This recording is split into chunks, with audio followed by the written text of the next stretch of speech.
ಕರ್ನಾಟಕದ ಸ್ಪರ್ಧಾ ವಿದ್ಯಾರ್ಥಿಗಳಿಗೆ ನಾವು ಇದೇ ಮೊದಲ ಬಾರಿಗೆ KS ಪರೀಕ್ಷೆಯ ಅದರಲ್ಲಿಯೂ ಕೂಡ ಮುಖ್ಯ ಪರೀಕ್ಷೆಗೆ ಮೊಟ್ಟ ಮೊದಲ ತರಗತಿಯನ್ನು ಇವತ್ತು ನಾವು ಸ್ಟಾರ್ಟ್ ಮಾಡಿದ್ದೇವೆ. ಈಗಾಗಲೇ KS ಪರೀಕ್ಷೆಯಲ್ಲಿ ಪ್ರಬಂಧ ಬರವಣಿಗೆ ಬಗ್ಗೆ ನಾವು ಈಗಾಗಲೇ ರೈಟಿಂಗ್ ಮಾಡಿದ್ದೇವೆ. 2 ಪ್ರಬಂಧಗಳನ್ನು ಬರೆದಿದ್ದೇವೆ. ಬರೆದು ನನ್ನ ಟೆಲಿಗ್ರಾಮ್ ಚಾನಲ್ದಲ್ಲಿ ಹಾಕಿದ್ದೇವೆ. ಯಾರಿಗೆ ಆ ಪ್ರಬಂಧಗಳು ಬೇಕು ಅವರು ಡಿಸ್ಕ್ರಿಪ್ಷನ್ ಬಾಕ್ಸ್ದಲ್ಲಿ ಟೆಲಿಗ್ರಾಮ್ ಚಾನಲ್ದ ಲಿಂಕನ್ನು ಹಾಕಿದೆ. ಆ ಲಿಂಕನ್ನು ಕ್ಲಿಕ್ ಮಾಡಿ ಟೆಲಿಗ್ರಾಮ್ ಚಾನಲ್ಗೆ ಜಾಯ್ನ್ ಆಗಿ ಆ PDF ತಾವು ಪಡಿಬಹುದು. ದಯವಿಟ್ಟು ಯಾರೂ ಕೂಡ ವೈಯಕ್ತಿಕವಾಗಿ ಫೋನ್ ಮಾಡಿ PDF ಕಳಿಸಿ ಅಂಥೇಳಿ ತೊಂದರೆ ಕೊಡೋದು ಬೇಡ. ಯಾಕಂದರೆ ನಾವು ಇನ್ನೂ ಮೌಲ್ಯಯುತವಾದ ಬೇರೆ ಬೇರೆ ಕೆಲಸಗಳನ್ನು ಮಾಡ್ತಾ ಇರ್ತೇವೆ.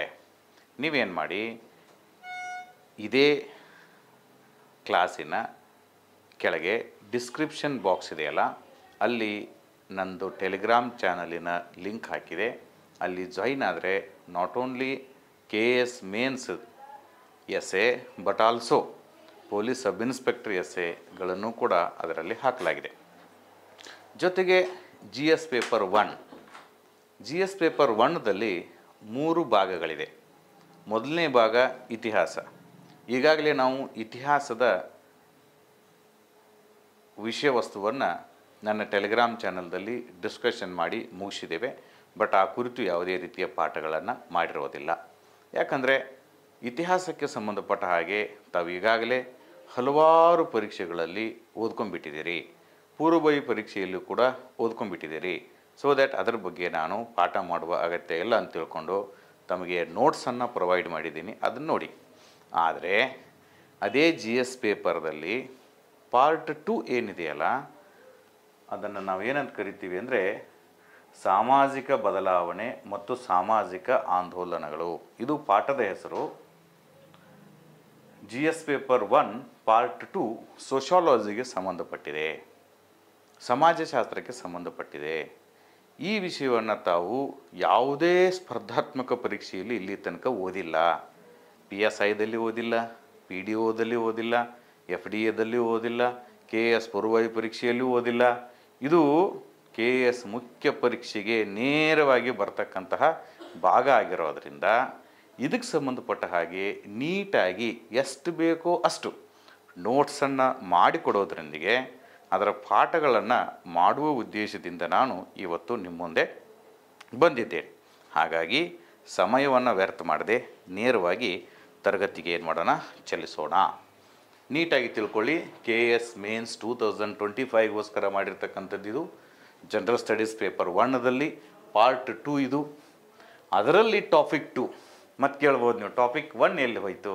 ಟಾಪಿಕ್ 1 ಅದು ಕೂಡ ಕರ್ನಾಟಕದ ಇತಿಹಾಸಕ್ಕೆ ಸಂಬಂಧಪಟ್ಟಿದೆ. ಅದಕ್ಕೆ ಸಂಬಂಧಪಟ್ಟಿರ್ತಕ್ಕಂಥ ಎಲ್ಲ ನೋಟ್ಸನ್ನು ಕೂಡ ನನ್ನ ಟೆಲಿಗ್ರಾಮ್ ಚಾನಲ್ನಲ್ಲಿ ಪ್ರೊವೈಡ್ ಮಾಡಿದ್ದೇನೆ. ಅದನ್ನು ಕೂಡ ಪಾಠ ಮಾಡುವ ಅಗತ್ಯ ಇಲ್ಲ. ಅದನ್ನು ನೀವು ಹಲವಾರು ಪರೀಕ್ಷೆಯಲ್ಲಿ ಓದಿದ್ದೀರಿ. ಆದರೆ ನಾನು ಈಗ ಮಾಡ್ತಕ್ಕಂತಹ ಟಾಪಿಕ್ 2, 3, 4, 5, 6, 7 ಒಟ್ಟು 6 ಟಾಪಿಕ್ಸ್ಗಳಿದೆಯಲ್ಲ, ನೀವು ಹಿಂದೆ ಎಲ್ಲೂ ಕೂಡ ಇದನ್ನು ಓದಿಲ್ಲ.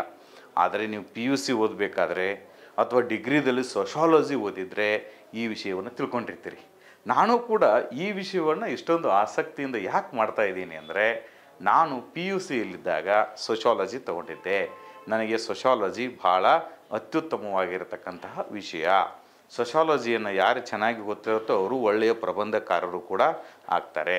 ಜೊತೆಗೆ ನನ್ನ KS ಮುಖ್ಯ ಪರೀಕ್ಷೆಯಲ್ಲಿ ನಾನು rural development and panchayat Raj ಅಂತೇಳಿ ಆಪ್ಷನಲ್ ತೊಗೊಂಡಿದ್ದೆ.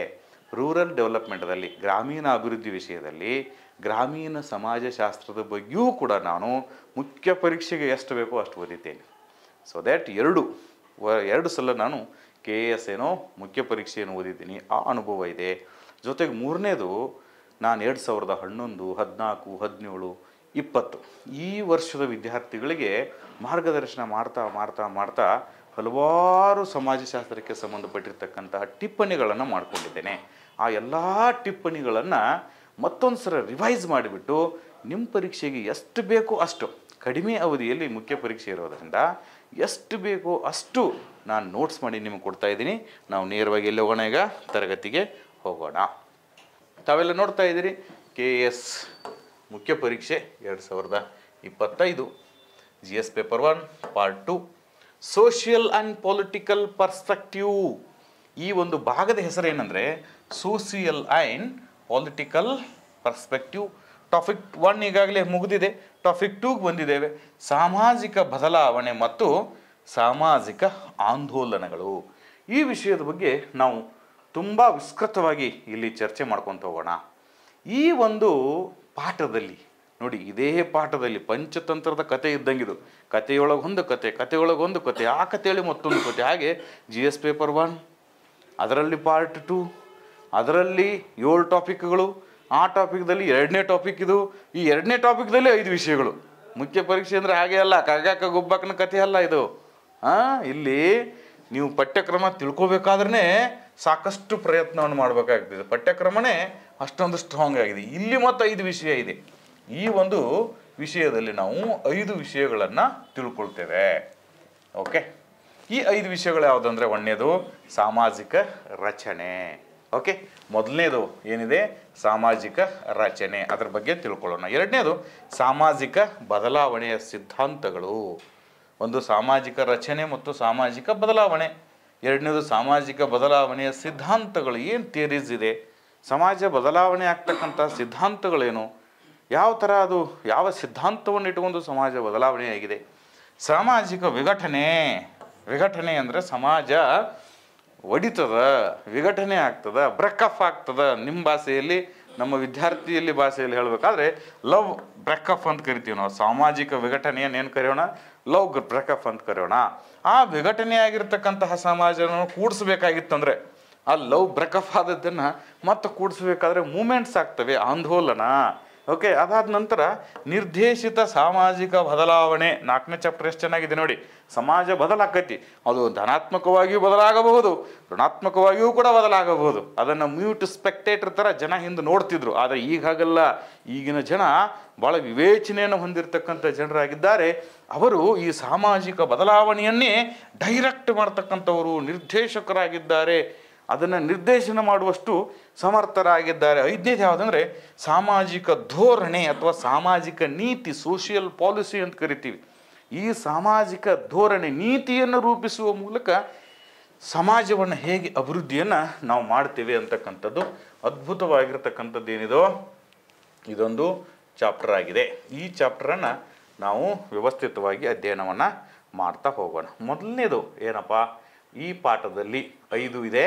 5ರಲ್ಲಿ ಮೊದಲನೇದು ಸಬ್ ಟಾಪಿಕ್ ನೋಡೋಣ. ಸಾಮಾಜಿಕ ಬದಲಾವಣೆ, ಸಾಮಾಜಿಕ ರಚನೆ ಮತ್ತು ಬದಲಾವಣೆ. ಏನು ಈ ಥರನೇ ನಿಮ್ಮ ಟಿಪ್ಪಣಿ ಕೇಳ್ತಾರೆ. ಇದ್ರ ಬಗ್ಗೆ 12 ಮಾರ್ಕ್ಸ್ ಬೇರೆ ಕೇಳ್ತಾರೆ ನಿಮಗೆ. ಸಾಮಾಜಿಕ ರಚನೆ ಮತ್ತು ಬದಲಾವಣೆಯ ಕುರಿತು ಚರ್ಚಿಸಿ ಟಿಪ್ಪಣಿ ಬರೆಯಿರಿ. ಇಷ್ಟೇ ಕೊಟ್ಬಿಡ್ತಾನೆ 12 ಅಂಕ ಅಥವಾ 15 ಅಂಕ. ನೀವು ಬರೀಬೇಕಾದ್ದು 150 200 ಪುಟ.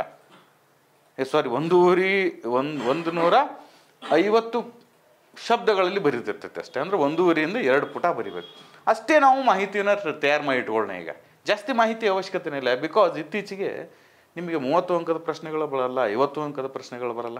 ಬರೋದೇ 12 ಅಥವಾ 15 ಅಥವಾ 10 ಅಂಕಗಳ ಪ್ರಶ್ನೆಗಳು. ಹಾಗಾದರೆ ಸಾಮಾಜಿಕ ರಚನೆ ಎಂಬ ಪದವನ್ನು ಮೊದಲು ಸಮಾಜಶಾಸ್ತ್ರದಲ್ಲಿ ಬಳಸಿಕೊಂಡವರು ಯಾರಂದರೆ ಹರ್ಬರ್ಟ್ ಸ್ಪೆನ್ಸರ್ ಅಂತಕ್ಕಂಥವನು. ಇವನು ಸಮಾಜಶಾಸ್ತ್ರಜ್ಞರ ಹೆಸರು. ಈ ಒಂದು ವಿಷಯದಲ್ಲಿ ನೀವು ಬಾಯ್ಪಾಟ್ ಮಾಡ್ತಕ್ಕಂಥ ವಿಷಯ ಯಾವುದಾದ್ರೂ ಇದ್ದರೆ ಸಮಾಜಶಾಸ್ತ್ರಜ್ಞರ ಹೆಸರುಗಳನ್ನು ಬಾಯ್ಪಾಟ್ ಮಾಡಬೇಕು.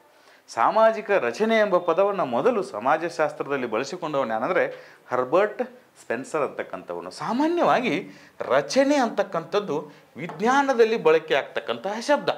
ನೀವು ವಿಜ್ಞಾನದಲ್ಲಿ ಬಯಾಲಜಿಯಲ್ಲಿ ದೇಹ ಅಂತ ಬಂದ ತಕ್ಷಣ ದೇಹದ ರಚನೆ ಅಂತೇಳಿ ಓದ್ತಿರಿ, ಗೊತ್ತಾ? ಒಂದು ದೇಹ ಆಗೈತಪ್ಪ, ಇದು ಹಂಗಾಗಿಲ್ಲ. ದೇಹಕ್ಕೆ ರಚನೆ ಇದೆ. ತಲೆ ಇದೆ, ಕೈ ಇದೆ, ಕಾಲಿದೆ, ಹೌದಾ? ದೇಹ ಇದೆ, ಕಣ್ಣು ಇದೆ, ಮೂಗಿದೆ, ಬಾಯಿ ಇದೆ. ಹಾಗೆ ವಿಜ್ಞಾನದಲ್ಲಿ ರಚನೆ ಆಗ್ತಕ್ಕಂತಹ ಶಬ್ದ ಯಾವುದಿದು? ರಚನೆ ಅಂತಕ್ಕಂಥ. ಅದೇ ಸಮಾಜದಲ್ಲಿಯೂ ಕೂಡ ಒಂದು ತರಹದ ರಚನೆ ಇದೆ. ಅದನ್ನು ನಾವು ಸಾಮಾಜಿಕ ರಚನೆ ಅಂತ ಕರಿತೀವಿ.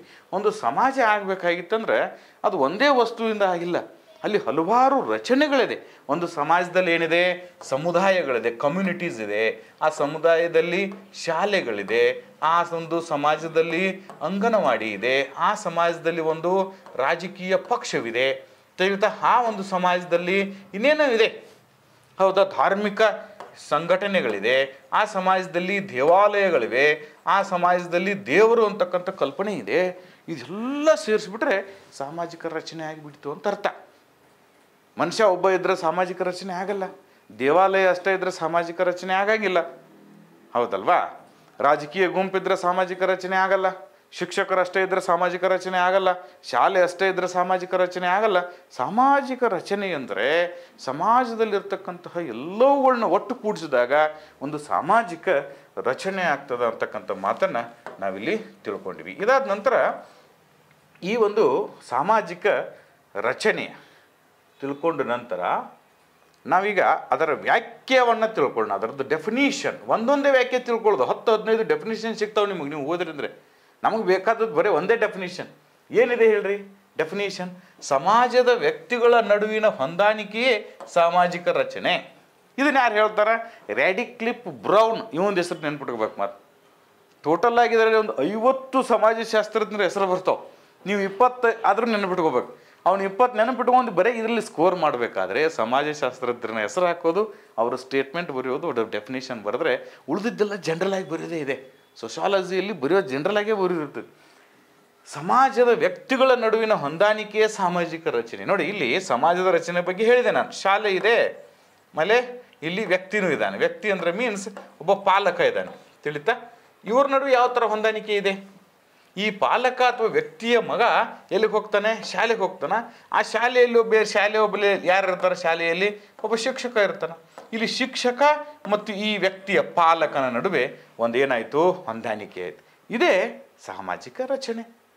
ಇಲ್ಲಿ ವ್ಯಕ್ತಿಯ ಮನೆಯಲ್ಲಿರ್ತಕ್ಕಂಥ ಹುಡುಗ ಬರ್ತಾನೆ, ಶಾಲೆಯಲ್ಲಿ ಶಾಲೆ ಕಲಿತಾನೆ, ಶಿಕ್ಷಕ ಮತ್ತು ಬಾಲಕ ಅವನ ನಡುವೆ ಏನಾಯಿತು? ಒಂದು ಹೊಂದಾಣಿಕೆ ಆಯಿತು. ಅದೇ ಸಾಮಾಜಿಕ ರಚನೆ. ಇಲ್ಲೊಂದು ಏನು ಬರ್ತೈತೆ ಹೇಳ್ರಿ? ಇಲ್ಲೊಂದು ರಾಜಕೀಯ ಪಕ್ಷ ಬರ್ತದೆ. ಏನು ಬರ್ತೈತೆ? ಇಲ್ಲೊಂದು ರಾಜಕೀಯ ಪಕ್ಷ ಇರ್ತದೆ. ಈ ರಾಜಕೀಯ ಪಕ್ಷಕ್ಕೆ ಒಬ್ಬರು ಕಾರ್ಯಕರ್ತರು ಇರ್ತಾನೆ, ಒಬ್ಬ ನಾಯಕ ಇರ್ತಾನೆ. ಒಬ್ಬ ನಾಯಕ ಇರಬಹುದು ಅಥವಾ ಒಬ್ಬ ಕಾರ್ಯಕರ್ತನ ಇರ್ಬೋದು. ಈ ನಾಯಕ ಅಥವಾ ಕಾರ್ಯಕರ್ತ ಯಾವಾಗಲೂ ಕೂಡ ಈ ವ್ಯಕ್ತಿಯೊಂದಿಗೆ ಸಂಪರ್ಕ ಹೊಂದಿರ್ತಾನೆ ಚುನಾವಣೆಗಳು ಬಂದಾಗ, ಹೌದಲ್ಲ? ಈ ರಾಜಕೀಯ ವ್ಯಕ್ತಿ ಮತ್ತು ವ್ಯಕ್ತಿ, ರಾಜಕೀಯ ನಾಯಕ ಮತ್ತು ವ್ಯಕ್ತಿಯ ನಡುವೆ ಒಂದು ಏನೈತೆ ಹೇಳ್ರಿ? ಇಲ್ಲೊಂದು ಹೊಂದಾಣಿಕೆ ಇದೆ. ಇದೇ ಹೊಂದಾಣಿಕೆಯನ್ನು ನಾವು ಸಾಮಾಜಿಕ ರಚನೆ ಅಂತೇಳಿ ಕರಿತೀವಿ ಅಂತೇಳಿ ಸಮಾಜಶಾಸ್ತ್ರದಲ್ಲಿ ನಾವೇನು ಮಾಡ್ತಾ ಹೋಗ್ತೀವಿ? ಬರಿತಾ ಹೋಗ್ತೀವಿ. ಇಷ್ಟಾದರೆ ಒಂದು ಪೇಜ್ ಮುಗೀತು. ಟೋಟಲಾಗಿ ಎಲ್ಲ ಸೇರಿನ ಒಂದು 13 ಪೇಜ್ ಇದೆ. ಇದು ಏನು? ಭಾಗ 2. ಎರಡನೇದೇನಪ್ಪ ಅಂದರೆ ಸಾಮಾಜಿಕ ಬದಲಾವಣೆ. ಮನುಷ್ಯ ನಾವು ಹುಟ್ಟಿದ್ದೀವಲ್ಲ, ಹುಟ್ಟಿದಾಗ ನಾವು ಹೆಂಗಿದ್ದೀವಿ ಹಂಗೆ ಇದ್ದೀವನ್ರಿ. ನಾವು ಹುಟ್ಟಿದ ತಕ್ಷಣ ಬಾಲ್ಯ ಇತ್ತು. ಹುಟ್ಟಿದ ತಕ್ಷಣ ನಾವೆಲ್ಲ ಬಟ್ಟೆಗಳನ್ನ ಹಾಕೊಂಡು ಹುಟ್ಟಿದ್ದೀವನ್ರಿ. ಹುಟ್ಟಿದಾಗ ನಾವು ಈ ಬಟ್ಟೆಗಳನ್ನೆಲ್ಲ ಹಾಕೊಂಡು ಹುಟ್ಟಿಲ್ಲ. ಹುಟ್ಟಿದಾಗ ನಮಗೆ ಮಾತು ಬರ್ತಿತ್ತನ್ರಿ, ಹುಟ್ಟಿದಾಗ ನಡೆಯಕ್ಕೆ ಬರ್ತಿತ್ತನ್? ನಮಗಿಲ್ಲ. ಹುಟ್ಟಿದ ತಕ್ಷಣ ಸಾಯುವ ತನಕ ಒಂದೇ ಟೈಪ್ ಇರ್ತೀವ? ಇರಂಗಿಲ್ಲ, ಬದಲಾಗ್ತೀವಲ್ಲ. ಹಾಗೆಯೇ ಈ ಸಮಾಜ ಅಂತಕ್ಕಂಥದ್ದು ಕೂಡ ಇದೊಂದು ನಿಂತ ನೀರಲ್ಲ, ಇದೊಂದು ಹರಿಯುತ್ತಿರುವ ಕಾವೇರಿ ನದಿ. ಸರ್, ನೀವು ಕಾವೇರಿ ನದಿ ಯಾಕಂತೀರಪ್ಪ? ನಾವು ಉತ್ತರ ಕರ್ನಾಟಕದವ್ರು. ನೀವು ಬೇಕಾದ್ರೆ ಹರಿಯುತ್ತಿರುವ ಕೃಷ್ಣಾ ನದಿ ಅಂತ ಬರೀರಿ, ನೀವು ನಡೀತೀವಿ. ತಿಳಿತಲ್ಲ? ಇಲ್ಲ ಸರ್, ನಾವು ಚಿಕ್ಕಮಂಗ್ಳೂರ್ದಾಗ ಒಂದನ್ರಿ, ಹರಿಯುತ್ತಿರುವ ತುಂಗಭದ್ರಾ ನದಿ ಅಂತ ಬರೀನಿ. ತಿಳಿತಾ? ನಿನ್ನ ವಿವೇಚನೆ ಹಿಂಗೆ ಬರಿಬೇಕಂತಿಲ್ಲ, ನಿನ್ನ ಸ್ವಂತಿಕೆಯನ್ನು ಮೆರಿಬೇಕಿಲ್ಲಿ. ಓಕೆ, ಈ ಸಮಾಜದಲ್ಲಿ ಬದಲಾಕೈತಿ, ಸಮಾಜ ಬದಲಾಕೈತಿ. ಯಾಕೆ ಸಮಾಜ ಬದಲಾಕೈತಪ್ಪ ಅಂದ್ರೆ ಸಮಾಜದಲ್ಲಿ ಕೆಲವೊಂದು ವ್ಯವಸ್ಥೆಗಳವ. ಸಮಾಜದಲ್ಲಿರ್ತಕ್ಕಂಥ ವ್ಯವಸ್ಥೆಗಳು ಯಾವುದಂದ್ರೆ ಶಿಕ್ಷಣ ಇದೆ ಸಮಾಜದಲ್ಲಿ, ಸಾಮಾಜಿಕ ಚಳುವಳಿಗಳಾಗ್ತಾ ಇದೆ, ಹೌದಾ? ಸಮಾಜದಲ್ಲಿ ಶಾಸನಗಳು ಬರ್ತಾ ಇದೆ, ಸಮಾಜದಲ್ಲಿ ಸಂವಿಧಾನ ಬಂದಿದೆ. ಈ ಸಮಾಜದ ಮೇಲೆ ವಿದೇಶಿಯರು ದಾಳಿ ಮಾಡಿ ಹೋಗಿದ್ದಾರೆ. ಇಲ್ಲಿ ದಾಳಿ ಮಾಡಿದ ತಕ್ಷಣ ಇಲ್ಲಿಗೆ ಬಂದು ನೆಲೆಸಿದಾರೆ ಅವರು. ವಲಸಿಗರ ಆಗಮನ ಆಗಿದೆ ನಮ್ಮ ದೇಶದಲ್ಲಿ. ಕೆಲವೊಂದು ಸಲ ನೈಸರ್ಗಿಕ ಕಾರಣಗಳು, ಭೂಕಂಪ ಆಗಿದೆ, ಸುನಾಮಿ ಆಗಿದೆ, ಕೋವಿಡ್ ಬಂದಿದೆ.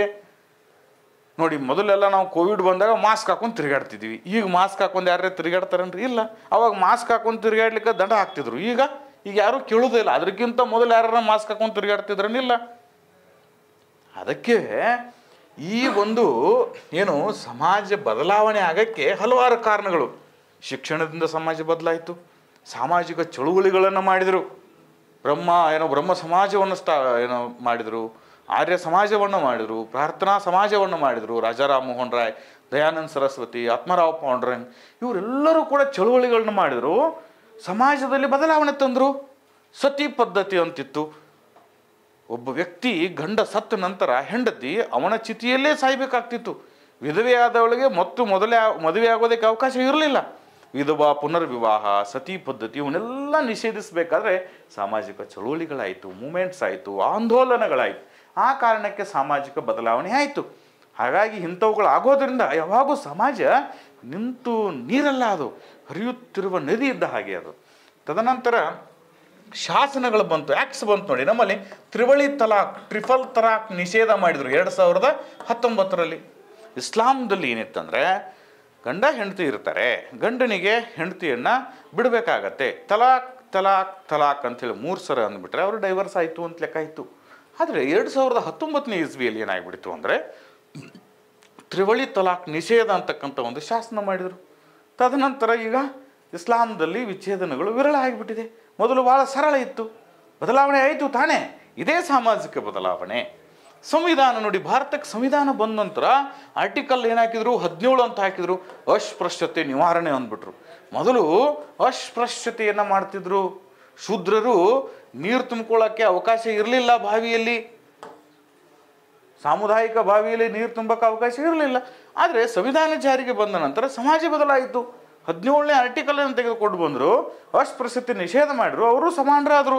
24ನೇ ಆರ್ಟಿಕಲ್ ಪ್ರಕಾರ ಬಾಲ ಕಾರ್ಮಿಕ ನಿಷೇಧ ಮಾಡಿದರು. ಮೊದಲು 14 ವರ್ಷಕ್ಕಿಂತ ಕಡಿಮೆ ಮಕ್ಕಳು ಎಲ್ಲಿ ಬೇಕಾದಲ್ಲಿ ಬಳಸ್ಕೊತಿದ್ರು ಅವ್ರನ್ನ. ಏನೋ ಕಾರ್ಖಾನೆಗಳಲ್ಲಿ ಕೆಲಸ ಮಾಡ್ತಿದ್ರು, ಹೋಟೆಲ್ನಲ್ಲಿ ಕೆಲಸ ಮಾಡ್ತಾಯಿದ್ರು. ಆದರೆ ಇವತ್ತು ಭಾರತದಲ್ಲಿ ಸಂವಿಧಾನ ಜಾರಿಗೆ ಬಂದ ನಂತರ ಬಾಲ ಕಾರ್ಮಿಕ ನಿಷೇಧ. ಒಂದು ವೇಳೆ ಕೆಲಸ ಮಾಡ್ತಿದ್ರು ಅಂದ್ರೆ ಅಲ್ಲಿ ಅವ್ರ ಮೇಲೆ ಕೇಸ್ ಹಾಕ್ಬೋದು. ಬಾಲ್ಯ ವಿವಾಹ ನಿಷೇಧ ಮಾಡಿದರು. 18 ವರ್ಷಕ್ಕಿಂತ ಕಡಿಮೆ ವಯಸ್ಸಿನ ಹೆಣ್ಮಕ್ಳು ಮದುವೆ ಆಗ್ತಾ ಇದ್ರು ಅಂದರೆ ಅವ್ರ ಮೇಲೆ ಕೇಸ್ ಹಾಕ್ಬೋದು ಮಹಿಳಾ ಮತ್ತು ಮಕ್ಕಳ ಕಲ್ಯಾಣ ಇಲಾಖೆಯವರು.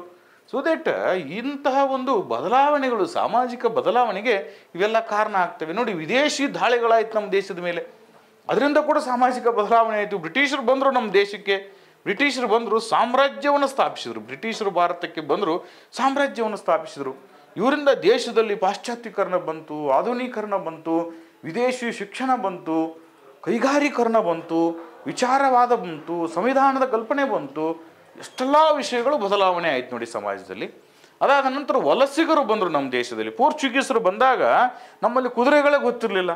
ಈಗ ಗೊತ್ತಿತ್ತು, ನಮ್ಮ ಕುದುರೆಗಳೇ ಬೇರೆ ಇತ್ತು, ಕತ್ತೆ ಥರ ಇತ್ತದು. ಆಮೇಲೆ ಪೋರ್ಚುಗೀಸರು ಬಂದಾಗ ಅದ್ಭುತವಾದ ಕುದುರೆಗಳು. ಶ್ರೀಕೃಷ್ಣ ದೇವರಾಯರು ಪೋರ್ಚುಗೀಸರ ಜೊತೆ ಯಾಕೆ ಒಳ್ಳೆಯ ಸಂಬಂಧ ಇಟ್ಕೊಂಡಿದ್ರು ಅಂದ್ರೆ ಕುದುರೆಗಳು ಬೇಕಾಗಿದ್ದು. ತಂಬಾಕಿನ ಉಪಯೋಗ ಗೊತ್ತಿರಲಿಲ್ಲ, ತಂಬಾಕು ಗೊತ್ತಾಯಿತು. ಸೊ ದಟ್ ಹೀಗೆ ಆಲೂಗಡ್ಡೆ ಉಪಯೋಗ ಗೊತ್ತಿರಲಿಲ್ಲ, ಅದು ಗೊತ್ತಾಯ್ತು. ಹೀಗೆ ವಲಸಿಗರು ಬಂದಿರೋದರಿಂದ ಆಹಾರ ಪದ್ಧತಿ, ವಿವಾಹ ಪದ್ಧತಿ, ಉಡುಗೆ ತೊಡುಗೆಯ ಪದ್ಧತಿಗಳೆಲ್ಲನೂ ಕೂಡ ಬದಲಾವಣೆ ಆಯಿತು. ನೈಸರ್ಗಿಕ ಕಾರಣಗಳು, ಇದೇ ಹೇಳಿದೆ, ಕೋವಿಡ್ ಅಂತ ಬಂದಿತ್ತು. ಅವಾಗ ಕೋವಿಡ್ ಬಂದಾಗ ಸೋಷಿಯಲ್ ಡಿಸ್ಟೆನ್ಸ್ ಅಂತ ಮಾಡಿದ್ವಿ ನಾವು. ಸ್ವಲ್ಪ ದೂರ ನಿಂತು ಮಾತಾಡೋದಪ್ಪ, ಥ್ಯಾಂಕ್ಸ್ ಕೊಡೋಂಗಿಲ್ಲ, ಕೈಯಲ್ಲಿ ನಮಸ್ಕಾರ ಮಾಡೋದು, ಇದೆಲ್ಲ ಬದಲಾವಣೆಗಳು. ಹಾಗೆಯೇ ಶತಮಾನಗಳಿಂದ ಬದಲಾಗುತ್ತಾ ಬಂದಿದೆ. ಅದನ್ನು ನಾವೇನಂತ ಕರಿತೀವಿ, ಸಾಮಾಜಿಕ ಬದಲಾವಣೆ ಅಂತ ಹೇಳಿ ಕರಿತೀವಿ. ಏನಂತ ಕರಿತೀವಿ? ಸಾಮಾಜಿಕ ಬದಲಾವಣೆ ಅಂತ ಕರಿತೀವಿ. ಹಾಗಾದರೆ ಸಮಾಜ ಹೇಗೆ ಬದಲಾಗಿದೆ?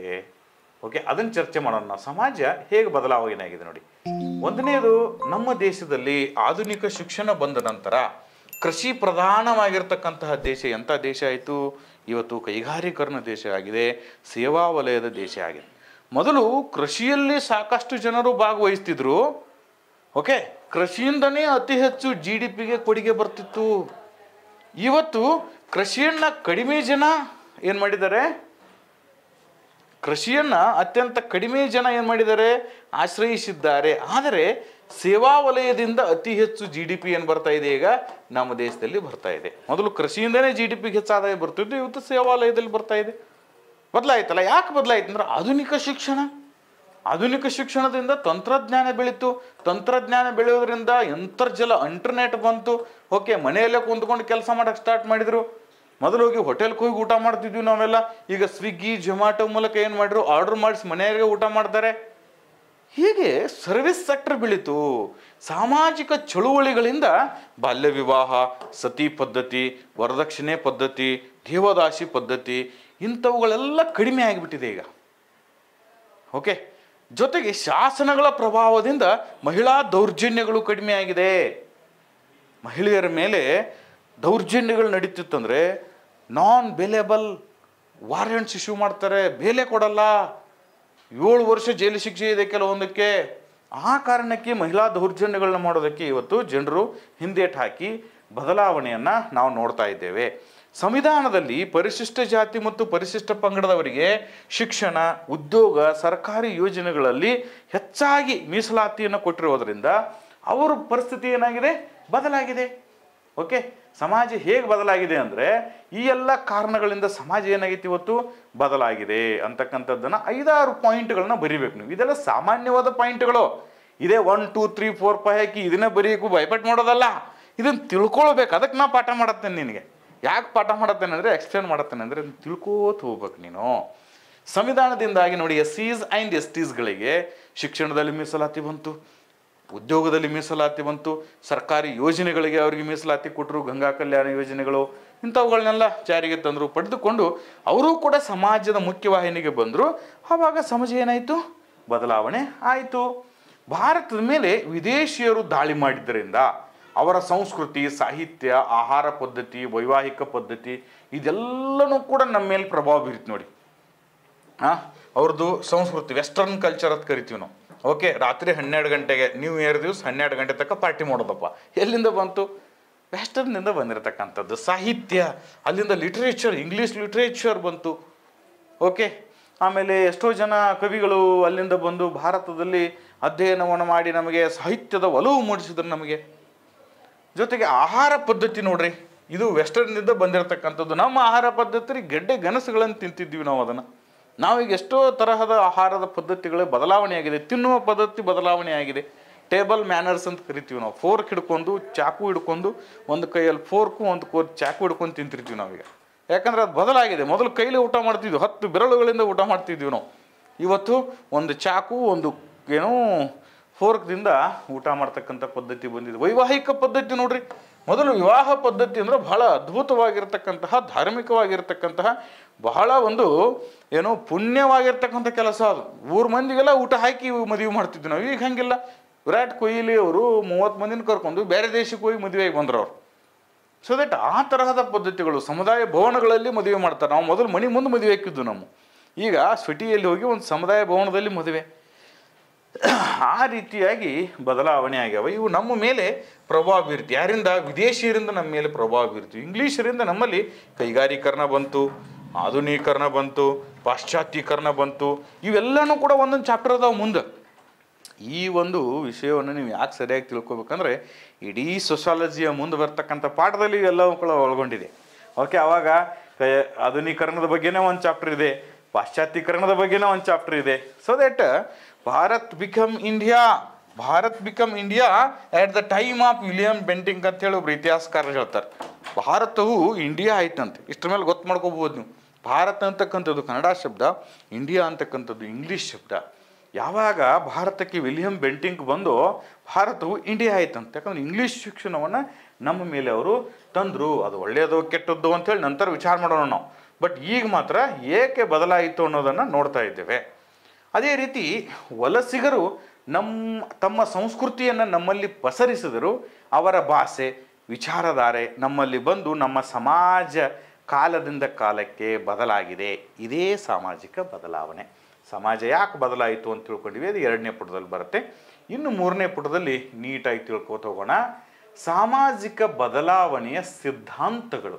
ಸ್ವಲ್ಪ ಇಲ್ಲಿ ನೀವು ಬಾಯ್ಪಾಟ್ ಹಾಕಬೇಕಾಗ್ತದೆ. ಓಕೆ, ಥಿಯರೀಸ್ ಬರ್ತವೆ ಇಲ್ಲಿ. ಈ ಸೋಷಿಯಲ್ ಚೇಂಜ್, ಈ ಸಮಾಜ ಬದಲಾಗೈತೆ, ಇದಕ್ಕೇನು ಸಿದ್ಧಾಂತಗಳಿದೆ? ಒಂದು ಒಳ್ಳೆಯ ಕೋಡ್ದಿಂದ ಸ್ಟಾರ್ಟ್ ಮಾಡೋಣ. ಪರಿವರ್ತನೆ ಜಗದ ನಿಯಮ. ಓಕೆ, ಇವೆಲ್ಲ ನಮ್ಮ ಸೃಷ್ಟಿ, ನಾವು ಹಾಕೊಂಡಿವಿ. ಇದನ್ನು ಇವೆಲ್ಲ ಕೋಡ್ಸ್ಗಳನ್ನ ಹಾಕಿ ನಾವು ಆನ್ಸರ್ ರೈಟಿಂಗ್ ಬರಿಬೇಕು. ಈ ಥರ ಆನ್ಸರ್ ರೈಟಿಂಗ್ ಬರೆಯೋದ್ರಿಂದ ಹೆಚ್ಚು ಅಂಕಗಳು ಬರ್ತವೆ. ನೀಟಾಗಿ ಬರೆಯೋದ್ರಿಂದ ಅಂದವಾದ ಬರವಣಿಗೆ ಹೆಚ್ಚು ಅಂಕ ಖಂಡಿತವಾಗಿರ್ತದೆ. ಯಾರು ಅಂದವಾಗಿ ಬರೀತಾರೋ, ಸುಂದರವಾಗಿ ಬರೀತಾರೋ, ಒಂದು ಪ್ರಶ್ನೆಗೆ 1 ಅಂಕ ಗ್ಯಾರಂಟಿ ಹೆಚ್ಚಿಗೆ ಬೀಳ್ತದ. 15 ಪ್ರಶ್ನೆ ಇದ್ದರೆ 15 ಅಂಕಗಳು ಉತ್ತಮವಾಗಿ ಬರೋರಿಗೆ ಸಿಗ್ತವೆ. ಗಂಟಾಘೋಷವಾಗಿ ಹೇಳ್ತೀನಿ, ಕೆಲವೊಬ್ರು ಸುಳ್ಳು ಹೇಳ್ತಾರೆ, ಏನು ಹ್ಯಾಂಡ್ ರೈಟಿಂಗ್ ಮೇಲೆ ಮಾರ್ಕ್ಸ್ ಬೀಳಂಗಿಲ್ಲ ಅಂತೇಳಿ. ಅತಿ ಹೆಚ್ಚು ಜನ KS ಪಾಸ್ ಆದವ್ರು ನೋಡಿದ್ದೀನಿ, IAS ಪಾಸ್ ಆದವ್ರು ನೋಡಿದ್ದೀನಿ. ಯಾರು ಹ್ಯಾಂಡ್ ರೈಟಿಂಗ್ ಚೆನ್ನಾಗಿ ಬರ್ತಾರೋ ಅವರೇ 80% ಆಗ್ತಾರೆ. ಒಳ್ಳೆಯ ಕಂಟೆಂಟ್ ಇದ್ದರೆ ಸಾಲದು, ಹ್ಯಾಂಡ್ ರೈಟಿಂಗ್ ಕೂಡ ಚೆನ್ನಾಗಿರಬೇಕು. ಚೆನ್ನಾಗಿರಲಿಲ್ಲ ಅಂದರೂ ತಿಳಿಯೋಂಗಿರ್ಬೇಕು. ಕಡ್ಡಿ ಮುರಿದಂಗೆ ಬರಿಬಾರ್ದು, ವೈದ್ಯರ ಲಿಪಿ ಬರಿಬಾರ್ದು, ರಾಕ್ಷಸ ಲಿಪಿ ಬರಿಬಾರ್ದು. ಕೆಲವೊಬ್ರು ಹೇಳ್ತಿರ್ತಾರೆ ಹ್ಯಾಂಡ್ ರೈಟಿಂಗ್ ಇಂಪಾರ್ಟೆಂಟ್ ಅಲ್ಲ, ಯಾಕಂದ್ರೆ ಅವ್ನು ಹ್ಯಾಂಡ್ ರೈಟಿಂಗ್ ಸರಿ ಇರೋಂಗಿಲ್ಲ, ಅದಕ್ಕೆ ಹೇಳ್ತಿರ್ತಾನೆ. ಓಪನ್ ಆಗಿ ಹೇಳ್ತೀನಿ ಬೇಕಾದ್ರೆ ನಾ ಇದನ್ನು, ತಿಳಿತಾ? ಸುಳ್ಳು ಏನಾದರೂ ತಪ್ಪು ಕಲಿಸ್ಬಾರ್ದಲ್ಲ ನಿಮ್ಗೆ. ಅದ್ರ ಸಂಬಂಧ ಪರಿವರ್ತನೆ ಜಗದ ನಿಯಮ. ಕಾಲ ಕಳೆದಂತೆ ಸಾಮಾಜಿಕ ರಚನೆ ಮತ್ತು ಪ್ರಕ್ರಿಯೆಯಲ್ಲಿ ಉಂಟಾಗುವ ಬದಲಾವಣೆ ಸಾಮಾಜಿಕ ಬದಲಾವಣೆ. ಭಾಳ ಈಸಿ. ಸಾಮಾಜಿಕ ಬದಲಾವಣೆ ಅಂದರೆ ಏನಪ್ಪ? ಕಾಲ ಕಳೆದಂತೆ ಸಾಮಾಜಿಕ ರಚನೆ ಮತ್ತು ಪ್ರಕ್ರಿಯೆಯಲ್ಲಿ ಉಂಟಾಗುವ ಬದಲಾವಣೆ. ಸಾಮಾಜಿಕ ರಚನೆ ಅಂದ್ರೆ ನಾವೇನು ತಿಳ್ಕೊಂಡಿವಿ ಈಗ? ಒಂದು ಮಗು ಮತ್ತು ಇನ್ನೊಂದು ಶಿಕ್ಷಕ, ಮಗು ಮತ್ತು ಶಿಕ್ಷಕನ ನಡುವೆ ಇರತಕ್ಕಂತಹ ಒಂದು ಸಂಬಂಧವೇ ಸಾಮಾಜಿಕ ರಚನೆ. ಮಗು ಶಾಲೆಗೆ ಹೋಗಿನೇ ಕಲಿಬೇಕು. ಈಗ ಹಂಗಲ್ಲ, ಮಗು ಯೂಟ್ಯೂಬ್ದಿಂದ ಕಲಿತಾ ಇದೆ. ಬದಲಾಯ್ತಲ್ಲ? ಓಕೆ, ಅರ್ಥ ಮಾಡ್ಕೊಳ್ಳಿ. Very simple. ಮೊದಲು ನೀವು ಕೋಚಿಂಗ್ ಇನ್ಸ್ಟಿಟ್ಯೂಟ್ಗೆ ಹೋಗಿ ಪಾಠ ಕಲಿತಿದ್ರಿ, ರೊಕ್ಕ ಕೊಟ್ಟು ಪಾಠ ಕಲಿತಿದ್ರಿ. ಈಗ ಹಂಗಿಲ್ಲ. ಈಗ ನೀವು ಮನ್ಯಾಗ ಕೂತ್ಕೊಂಡು ಯೂಟ್ಯೂಬ್ದಲ್ಲಿ ರೊಕ್ಕ ಕೊಡ್ಲಾರ್ದ ಪಾಠ ಕಲಿಯತ್ತೀರಿ. ಎಷ್ಟು ಬದಲಾವಣೆ ಆಯ್ತಲ್ಲ ಸಮಾಜ. ಇಷ್ಟ್ರ ಮೇಲೆ ತಿಳ್ಕೊಂಬಿಡ್ಬೇಕು ನೀವು. ಇದ್ರ ಮೇಲೆ ಈ ಪಾಠನ ತಿಳ್ಕೊಂಬಿಡ್ಬೇಕು. ಈ ಒಂದು ರಚನೆ ಮತ್ತು ಪ್ರಕ್ರಿಯೆಯಲ್ಲಿ ಉಂಟಾಗುವ ಬದಲಾವಣೆಯೇ ಸಾಮಾಜಿಕ ಬದಲಾವಣೆ, ಸೋಷಿಯಲ್ ಚೇಂಜ್. ಬದಲಾವಣೆ ಅಂದರೆ ಒಮ್ಮೆ ಮತ್ತೆ ನೀವು ತಪ್ಪು ಇನ್ನೊಂದು ವರ್ಡ್ ಯೂಸ್ ಮಾಡ್ತಾರೆ, ಅದಕ್ಕೆ ಪರಿವರ್ತನೆ. ಅಲ್ಲಿ ಪರಿವರ್ತನೆ ಅಂತ ಕ್ವಶನ್ ಪೇಪರ್ದಾಗ ಕೊಟ್ಟಿದ್ದಂದ್ರೆ, ಸರ್ ನೀವು ಬದಲಾವಣೆ ಅಂತ ಹೇಳಿದ್ರಿ, ಅಲ್ಲಿ ಪರಿವರ್ತನೆ ಬಂದಿತ್ತು ಬಿಟ್ಟು ಬಂದಂದ್ರೆ ನಾಕೋಗ್ಬಿಡ್ರಿ. ಮತ್ತೆ ಎರಡು ಒಂದೇ. ಬದಲಾವಣೆ ಅಂದ್ರೂ ಒಂದೇ, ಪರಿವರ್ತನೆ ಅಂದ್ರೂ ಒಂದೇ. ಓಕೆ ಎಂದು ಅಬ್ರಾಹಂ ಎಫ್ ಇಲ್ಲಿ ನೋಡ್ರಿ, 3ನೇ ಸಮಾಜಶಾಸ್ತ್ರಜ್ಞ ಬಂದ ಒಬ್ಬ. 3 ಜನ ಸಮಾಜಶಾಸ್ತ್ರದ ಹೆಸರು ನೆನ್ಪಿಟ್ಕೊಬೇಕು. ಓಕೆ, ಅಬ್ರಾಹಂ ಎಫ್ ಅನ್ನೋರು ಈ ಒಂದು ಕೊಟೇಶನ್ನ ಹೇಳಿದ್ದಾರೆ. ಹಾಗಾದರೆ ಈ ಒಂದು ಸಾಮಾಜಿಕ ಬದಲಾವಣೆಯ ಸಿದ್ಧಾಂತಗಳು ಯಾವ್ದ್ಯಾವ್ದಿದೆ ನೋಡೋಣ. ಒಂದು 4-5 ಸಿದ್ಧಾಂತಗಳನ್ನ ಬಾಯ್ಪಟ್ಟು ಮಾಡ್ರಿ. 1ನೇ ಸಿದ್ಧಾಂತ ಯಾವುದಂದ್ರೆ ವಿಕಾಸಾತ್ಮಕ ಸಿದ್ಧಾಂತ. 1ನೇ ಸಿದ್ಧಾಂತ ವಿಕಾಸಾತ್ಮಕ ಸಿದ್ಧಾಂತ ನೆನ್ಪಿಟ್ಕೋಬೇಕು. ಇದು ಯಾರ್ದು? ಅಗಸ್ಟ್ ಕೋಮ್ಟ್ ಮತ್ತೊಬ್ಬ ಸಮಾಜಶಾಸ್ತ್ರಜ್ಞ ಬಂದಿಲ್ಲಿ. ಅಗಸ್ಟ್ ಕೋಮ್ಟ್ನ ಸಮಾಜಶಾಸ್ತ್ರದ ಪಿತಾಮಹ ಎಂದು ಕರೆಯುತ್ತೇವೆ. ನಿನಗದು ಗೊತ್ತೈತೆ ತಿಳ್ಕೊಳ್ಳೋ ಸಂಬಂಧ ಮ್ಯಾಲೆ ಹಾಕೋದಂಗೆ. ಇದು ಸಮಾಜಶಾಸ್ತ್ರದ ಪಿತಾಮಹನಾದ ಅಗಸ್ಟ್ ಕೋಮ್ಟ್ ಅವರ ಸಿದ್ಧಾಂತವಾಗಿದೆ ಅಂದಾಗ ಹುಡುಗನಿಗೆ ಸೋಸಾಲಜಿ ಪಕ್ಕ ಗೊತ್ತಿದೆಯಲ್ಲ. ನೋಡಿ, ಕಾಂಪಿಟೇಟಿವ್ ಎಕ್ಸಾಮ್ ಬರೀತಕ್ಕಂಥವನು, ಸಿವಿಲ್ ಸರ್ವಿಸ್ ಆಗುವಂಥವನು, IAS ಆಗುವಂಥವನು, IPS ಆಗುವಂಥವನು, KS ಆಗುವಂಥವನು, king of all, jack of none ಅಂತ ಕರಿತೀವಿ ನಾವು. ನಿನಗೆಲ್ಲ ವಿಷಯ ಗೊತ್ತಿದೆ, ಆದರೆ ಎಲ್ಲ ವಿಷಯದಲ್ಲಿ ಪರಿಪೂರ್ಣತೆ ಅಗತ್ಯ ಇಲ್ಲ. ಸಮಾಜಶಾಸ್ತ್ರನೂ ಗೊತ್ತಿದೆ, ರಾಜಕೀಯ ಶಾಸ್ತ್ರನೂ ಗೊತ್ತಿದೆ, ಇತಿಹಾಸನೂ ಗೊತ್ತಿದೆ ಅಂತ ತೋರಿಸ್ಬೇಕಾಗಿದೆ ಅವಾಗ ನಾವು. ವಿಜ್ಞಾನನೂ ಗೊತ್ತಿದೆ, ಭೌತಶಾಸ್ತ್ರ ಗೊತ್ತು, ರಸಾಯನಶಾಸ್ತ್ರ ಗೊತ್ತು, ಆದರೆ ಎಲ್ಲವೂ ಪರಿಪೂರ್ಣವಾಗಿ ಗೊತ್ತಿಲ್ಲ. ಆದರೆ ಎಲ್ಲ ವಿಷಯವೂ ಗೊತ್ತು ಅಂದವನು ಮಾತ್ರ ಕಿಂಗ್ ಆಗ್ತಾನೆ. So that king of all, jack of ನನ್. ಕಾಂಪಿಟೇಟಿವ್ ಎಕ್ಸಾಮಿನೇಷನ್ ಓದಿ IAS ಮತ್ತು KS ಆದವನು ಕ್ರೌನ್ಲೆಸ್ ಕಿಂಗ್, ಕಿರೀಟವಿಲ್ಲದ ರಾಜ. ಅವನು 60 ವರ್ಷದವರೆಗೆ ರಾಜನೇ, ಅವನು ಕಿರೀಟ ಇರೋಂಗಿಲ್ಲ ಅಷ್ಟೇ. ಹಂಗಾಗಬೇಕಾದ್ರೆ ಹಿಂಗೆ ಬರಿಬೇಕು ನೋಡಪ್ಪ. ಇವರ ಪ್ರಕಾರ 3 ಹಂತದಲ್ಲಿ ಸಮಾಜವು ಬದಲಾಗಿದೆ. 1ನೇದಂತೆ ದೇವಶಾಸ್ತ್ರೀಯ ಹಂತ. ಮೊದಲು ನೋಡ್ರಿ ನಾವು, ಇಂದ್ರ ಇದ್ದ, ಚಂದ್ರ ಇದ್ದ, ಸೂರ್ಯ ಇದ್ದ, ಕಲಿತೀವಲ್ಲ. ಮಹಾಭಾರತವನ್ನು ನೋಡ್ರಿ ನಿಮ್ಗೆ ಗೊತ್ತಾಕೈತಿ, ರಾಮಾಯಣವನ್ನು ನೋಡ್ರಿ ಗೊತ್ತಾಕೈತಿ ನಿಮ್ಗೆ. ದೇವಶಾಸ್ತ್ರೀಯ ಕಲ್ಪನೆ ಇತ್ತವಾಗ. ಇಂದ್ರ, ಚಂದ್ರ, ಸೂರ್ಯ, ವರುಣ ಇವರೆಲ್ಲ ಇದ್ರವಾಗ. ಇಂದ್ರನ ಮಗ ಅರ್ಜುನ, ಹಾಗೆ ವಾಯುಪುತ್ರ ಹನುಮಂತ, ವಿಷ್ಣುವಿನ ಅವತಾರ ಶ್ರೀರಾಮಚಂದ್ರ. ಹೀಗೆ ದೇವಶಾಸ್ತ್ರೀಯ ಕಲ್ಪನೆ ಇತ್ತು ಮೊದಲು. ಅಲ್ಲಿಂದ ಅತಿಭೌತಿಕ ಮತ್ತು ಅಮೂರ್ತ ಹಂತ ಬಂತು. ಅತಿಭೌತಿಕ ಅಮೂರ್ತ. ಮೂರ್ತ ಅಂದ್ರೆ ಕಾಣುವಂಥದ್ದು, ಅಮೂರ್ತ ಅಂದ್ರೆ ಕಾಣಲಾರ್ದಂಥದ್ದು. ಹಂಗಿತ್ತು. 3ನೇದು ಬಂದದ್ದು ವೈಜ್ಞಾನಿಕ ಮತ್ತು ಪ್ರತ್ಯಕ್ಷ ಪ್ರಮಾಣ ಹಂತ. ನಾವು ಈ ಸದ್ದ ಆ ಪೊಸಿಷನ್ದಾಗ ಇದೀವಿ, ವೈಜ್ಞಾನಿಕವಾಗಿದ್ದೀವಿ, ಪ್ರತ್ಯಕ್ಷ ಪ್ರಮಾಣ ಹಂತದಲ್ಲಿ ನಾವಿದ್ದೇವೆ. ಇದು ಅಗಸ್ಟ್ ಕೋಮ್ಟ್ ಅವರ ವಿಕಾಸವಾದಿ ಸಿದ್ಧಾಂತ. ಯಾವ ಸಿದ್ಧಾಂತ ಇದು? ವಿಕಾಸವಾದಿ ಸಿದ್ಧಾಂತ. ಅಲ್ಲಿ ಹೆಸರೇ ಸೂಚಿಸುವಂತೆ ನೋಡಿ, ವಿಕಾಸವಾದಿ ಸಿದ್ಧಾಂತ ಅಂತ ಹೇಳ್ತದೆ. ಅದೇ ಸಿದ್ಧಾಂತವನ್ನು ಇನ್ನೊಬ್ಬರು ಏನು ಮಾಡಿದರು, ವಿವರಿಸಿದರು, ಮಂಡಿಸಿದರು. ಅವರ ಹೆಸರು ಹರ್ಬರ್ಟ್ ಸ್ಪೆನ್ಸರ್. ಈಗಾಗಲೇ ಫಸ್ಟ್ ಒಂದು ಡೆಫಿನೇಷನ್ ಹೇಳುವಾಗ ನಾವು ಹರ್ಬರ್ಟ್ ಸ್ಪೆನ್ಸರ್ ಅಂತ ಏನು ಮಾಡಿದ್ದೀವಿ, ತೊಗೊಂಡಿದ್ದೀವಿ ಹೆಸರು. ಮತ್ತೆ ಹೊಳ್ಳಿ ಬಂದು ನೋಡೋ, ಅವನು ಹೇಳ್ತಾನೆ ವಿಕಾಸಾತ್ಮಕ ಸಿದ್ಧಾಂತವನ್ನು ಹೇಳ್ಯಾನ. ಅವನು ಕೂಡ ಅಗಸ್ಟ್ ಕೋಮ್ಟ್ ಕೂಡ ವಿಕಾಸವಾದಿ ಸಿದ್ಧಾಂತವನ್ನು ಹೇಳಿದ್ದಾನೆ, ಹರ್ಬರ್ಟ್ ಸ್ಪೆನ್ಸರ್ ಕೂಡ ವಿಕಾಸವಾದ ಸಿದ್ಧಾಂತವನ್ನು ಹೇಳಿದ್ದಾನೆ. ಇವನು ಹೇಳ್ತಾನೆ ಕ್ಷಾತ್ರ ಪ್ರಧಾನ ಸಮಾಜಗಳು ಕೈಗಾರಿಕಾ ಸಮಾಜವಾಗಿ ವಿಕಾಸವಾಗಿವೆ. ಕ್ಷತ್ರಿಯರಿದ್ರವಾಗ, ಸೈನಿಕರಿದ್ರವಾಗ, ಕ್ಷತ್ರಿಯ ಸಮಾಜ ಇತ್ತವಾಗ. ಕ್ಷತ್ರಿಯ ಸಮಾಜ ಭಾರತಕ್ಕೆ ಏನೋ ಸ್ವತಂತ್ರ ಬರುವ ಪೂರ್ವದಲ್ಲಿ ಕಿತ್ತೂರು ಸಂಸ್ಥಾನ, ಮಹಾರಾಷ್ಟ್ರದಲ್ಲಿ ಕೊಲ್ಲಾಪುರ ಸಂಸ್ಥಾನ, ಮೈಸೂರಿನ ಒಡೆಯರು ಇವರೆಲ್ಲರೂ ಕೂಡ ನಿಂತಿದ್ದೆ ಕ್ಷತ್ರಿಯ ಧರ್ಮ ಸೈನ್ಯದ ಆಧಾರದ ಮೇಲೆ. ಈ ಸೈನ್ಯಗಳು ಅವಾಗ ಯಾರ ಕಡೆ ಹೆಚ್ಚು ಸೈನ್ಯ ಐತೆ ನೋಡು, ಅವನು ದೊಡ್ಡ ರಾಜ. ಆವಾಗ ಒಂದು ವೇಳೆ ಭಾರತಕ್ಕೆ ಸ್ವತಂತ್ರ ಸಿಗಲಿಲ್ಲ ಅಂದ್ರೆ ನಾವೆಲ್ಲರೂ ಕೂಡ ಎಲ್ಲಿರ್ತಿದ್ವಿ ಅಂದ್ರೆ, ನಾ ಕಿತ್ತೂರು ಸಂಸ್ಥಾನದಲ್ಲಿ ಸೇನಾಧಿಪತಿಯಾಗಿರ್ತಿದ್ದೆ. ತಿಳಿತಾ? ನೀವು ಯಾರೋ ಮೈಸೂರದವರಿದ್ರೆ ಮೈಸೂರು ಒಡೆಯರ ಕಾಲದಲ್ಲಿ ಅಥವಾ ಟಿಪ್ಪು ಸುಲ್ತಾನ್ನ ಒಂದು ಸೇನೆಯಲ್ಲಿ ನೀವು ಕೆಲಸ ಮಾಡ್ತಿದ್ರಿ. ನೀವೇನಾದರೂ ಈ ಕಡೆ ಕೊಲ್ಲಾಪುರದವರು, ಈ ಕಡೆ ನಿಪ್ಪಾಣಿದವರಾಗಿದ್ರು ಅಂದ್ರೆ ಕೊಲ್ಲಾಪುರ ಸಂಸ್ಥಾನದಲ್ಲಿ ಇರ್ತಿದ್ರಿ. ನಾವೆಲ್ಲರೂ ಕೂಡ ಎಲ್ಲಿ ಭೇಟಿ ಆಗ್ತಿದ್ವು ಅಂದ್ರೆ ಯುದ್ಧ ಭೂಮಿಯಲ್ಲಿ ಭೇಟಿ ಆಗ್ತಿದ್ವು. KPSC ನಡೆಸೋ ಎಕ್ಸಾಮ್ದಾಗಲ್ಲ, ಯುದ್ಧ ಭೂಮಿಯಾಗಿ ಭೇಟಿ ಹಾಕಿದ್ವಿ. ಅಲ್ಲಿ ನಿಮ್ಮನ್ನು ಸೋಲಿಸಿದ್ರೆ ನಾನು ದೊಡ್ಡ ಸೇನಾಧಿಪತಿ ಆಗ್ತಿದ್ದೆ, ನನ್ನನ್ನು ನೀವು ಸೋಲಿಸಿದ್ರೆ ನೀವು ದೊಡ್ಡ ಸೇನಾಧಿಪತಿ ಆಗ್ತಿದ್ರಿ. ಅಂತಹ ಸೈನ್ಯ ಪ್ರಧಾನವಾಗಿರ್ತಕ್ಕಂತಹ, ಕ್ಷಾತ್ರ ಪ್ರಧಾನವಾಗಿರ್ತಕ್ಕಂಥ ಸಮಾಜದಿಂದ ಇವತ್ತು ನಾವು ಕೈಗಾರಿಕಾ ಪ್ರಧಾನಕ್ಕೆ ಬಂದಿದ್ದೇವೆ. ಎಷ್ಟು ಕೈಗಾರಿಕೆಗಳು ಜಾಸ್ತಿ ಇದೆಯೋ ಅದು ಉತ್ತಮ ದೇಶ, ಎಷ್ಟು ಕೈಗಾರಿಕೆಗಳನ್ನು ಹೊಂದಿದೆಯೋ ಅದು ದೊಡ್ಡ ದೇಶ ಅಂತಕ್ಕಂತಹ ಸ್ಥಿತಿಗತಿಗೆ ಬಂದಿವೆ. ಈ ತರಹದ ವಿಕಾಸವಾಗಿದೆ. ಇಂತಹ ಸಿದ್ಧಾಂತವನ್ನು ಮಂಡಿಸಿದವನು ಹರ್ಬರ್ಟ್ ಸ್ಪೆನ್ಸರ್. ಇದಾದ ನಂತರ ಮೂರನೇದು ಬರ್ತದೆ ಒಂದು ಸಿದ್ಧಾಂತ, ಏಕದಿಶಾತ್ಮಕ ಸಿದ್ಧಾಂತ. 4ನೇ ಪೇಜ್ ಬರ್ತಾ ಇದ್ದೀವಿ. ಏಕದಿಶಾತ್ಮಕ ಸಿದ್ಧಾಂತ. ಈ ಸಿದ್ಧಾಂತವನ್ನು ಮಂಡಿಸಿದ ಸಮಾಜಶಾಸ್ತ್ರಜ್ಞ ಯಾರಂದ್ರೆ ಮಾರ್ಗನ್. ಸಮಾಜಶಾಸ್ತ್ರಜ್ಞ ಮಾರ್ಗನ್ ಇವರು ಹೇಳ್ತಾರೆ, ಕ್ರೂರವಾದ ಸಮಾಜ ನಾಗರಿಕ ಹಂತಕ್ಕೆ ಬಂದು ತಲುಪಿತು. ಇದೇ ಏಕದಿಶಾತ್ಮಕ ಸಿದ್ಧಾಂತ. ಆವಾಗ ನಾವು ಪ್ರಾಣಿಗಳನ್ನು ಹಿಡಿದು ಅದನ್ನು ಕೊಂದು ಅದರ ಹಸಿ ಮಾಂಸವನ್ನು ತಿಂತಿದ್ವಿ. ಕ್ರೂರವಾಗಿತ್ತಲ್ಲ ಸಮಾಜ. ಇನ್ನೊಬ್ಬ ಮನುಷ್ಯ ನಮಗೆ ಆಗಲೇಕಂದ್ರೆ ಹೊಡೆದು ಕೊಂದು ಬಿಡ್ತಿದ್ವಿ ಅವನು. ಈಗ ಹಂಗಿಲ್ಲ. ಈಗ ಅದೇ ಮಾಂಸವನ್ನು ತಿಂತೀವಿ, ಇಲ್ಲ ಅಂತಲ್ಲ. ಅದನ್ನು ಹೆಂಗೆ ತಿಂತೀವಿ? KFCಗೆ ಹೋಗಿ ತಿಂತೀವಿ ನಾವು. ಕೆಂಟಕ್ಕಿ ಫ್ರೈಡ್ ಚಿಕನ್ ಮಾಡಿ ತಿಂತೀವಿ. ನಮಗೆ ಬೇಕಾದ ಮಾಂಸವನ್ನು ನಾವೀಗ ಉತ್ಪಾದನೆ ಮಾಡ್ಕೋತೀವಿ. ಕೋಳಿ ಸಾಕ್ತೀವಿ, ಕುರಿ ಸಾಕ್ತೀವಿ, ಹಂದಿ ಸಾಕ್ತೀವಿ, ಮೇವು ಹಾಕ್ತೀವಿ. ಅದಕ್ಕೆ ಏನು ಬೇಕಾದ ಹಾಕ್ತೀವಿ. ಅದಕ್ಕೆ ಹೇಳ್ರಿ ಅದನ್ನ ನಾವು ತಿನ್ನೋರಿರ್ತೀವಿ ಮುಂದೊಂದು ದಿವಸ ಅಂತ.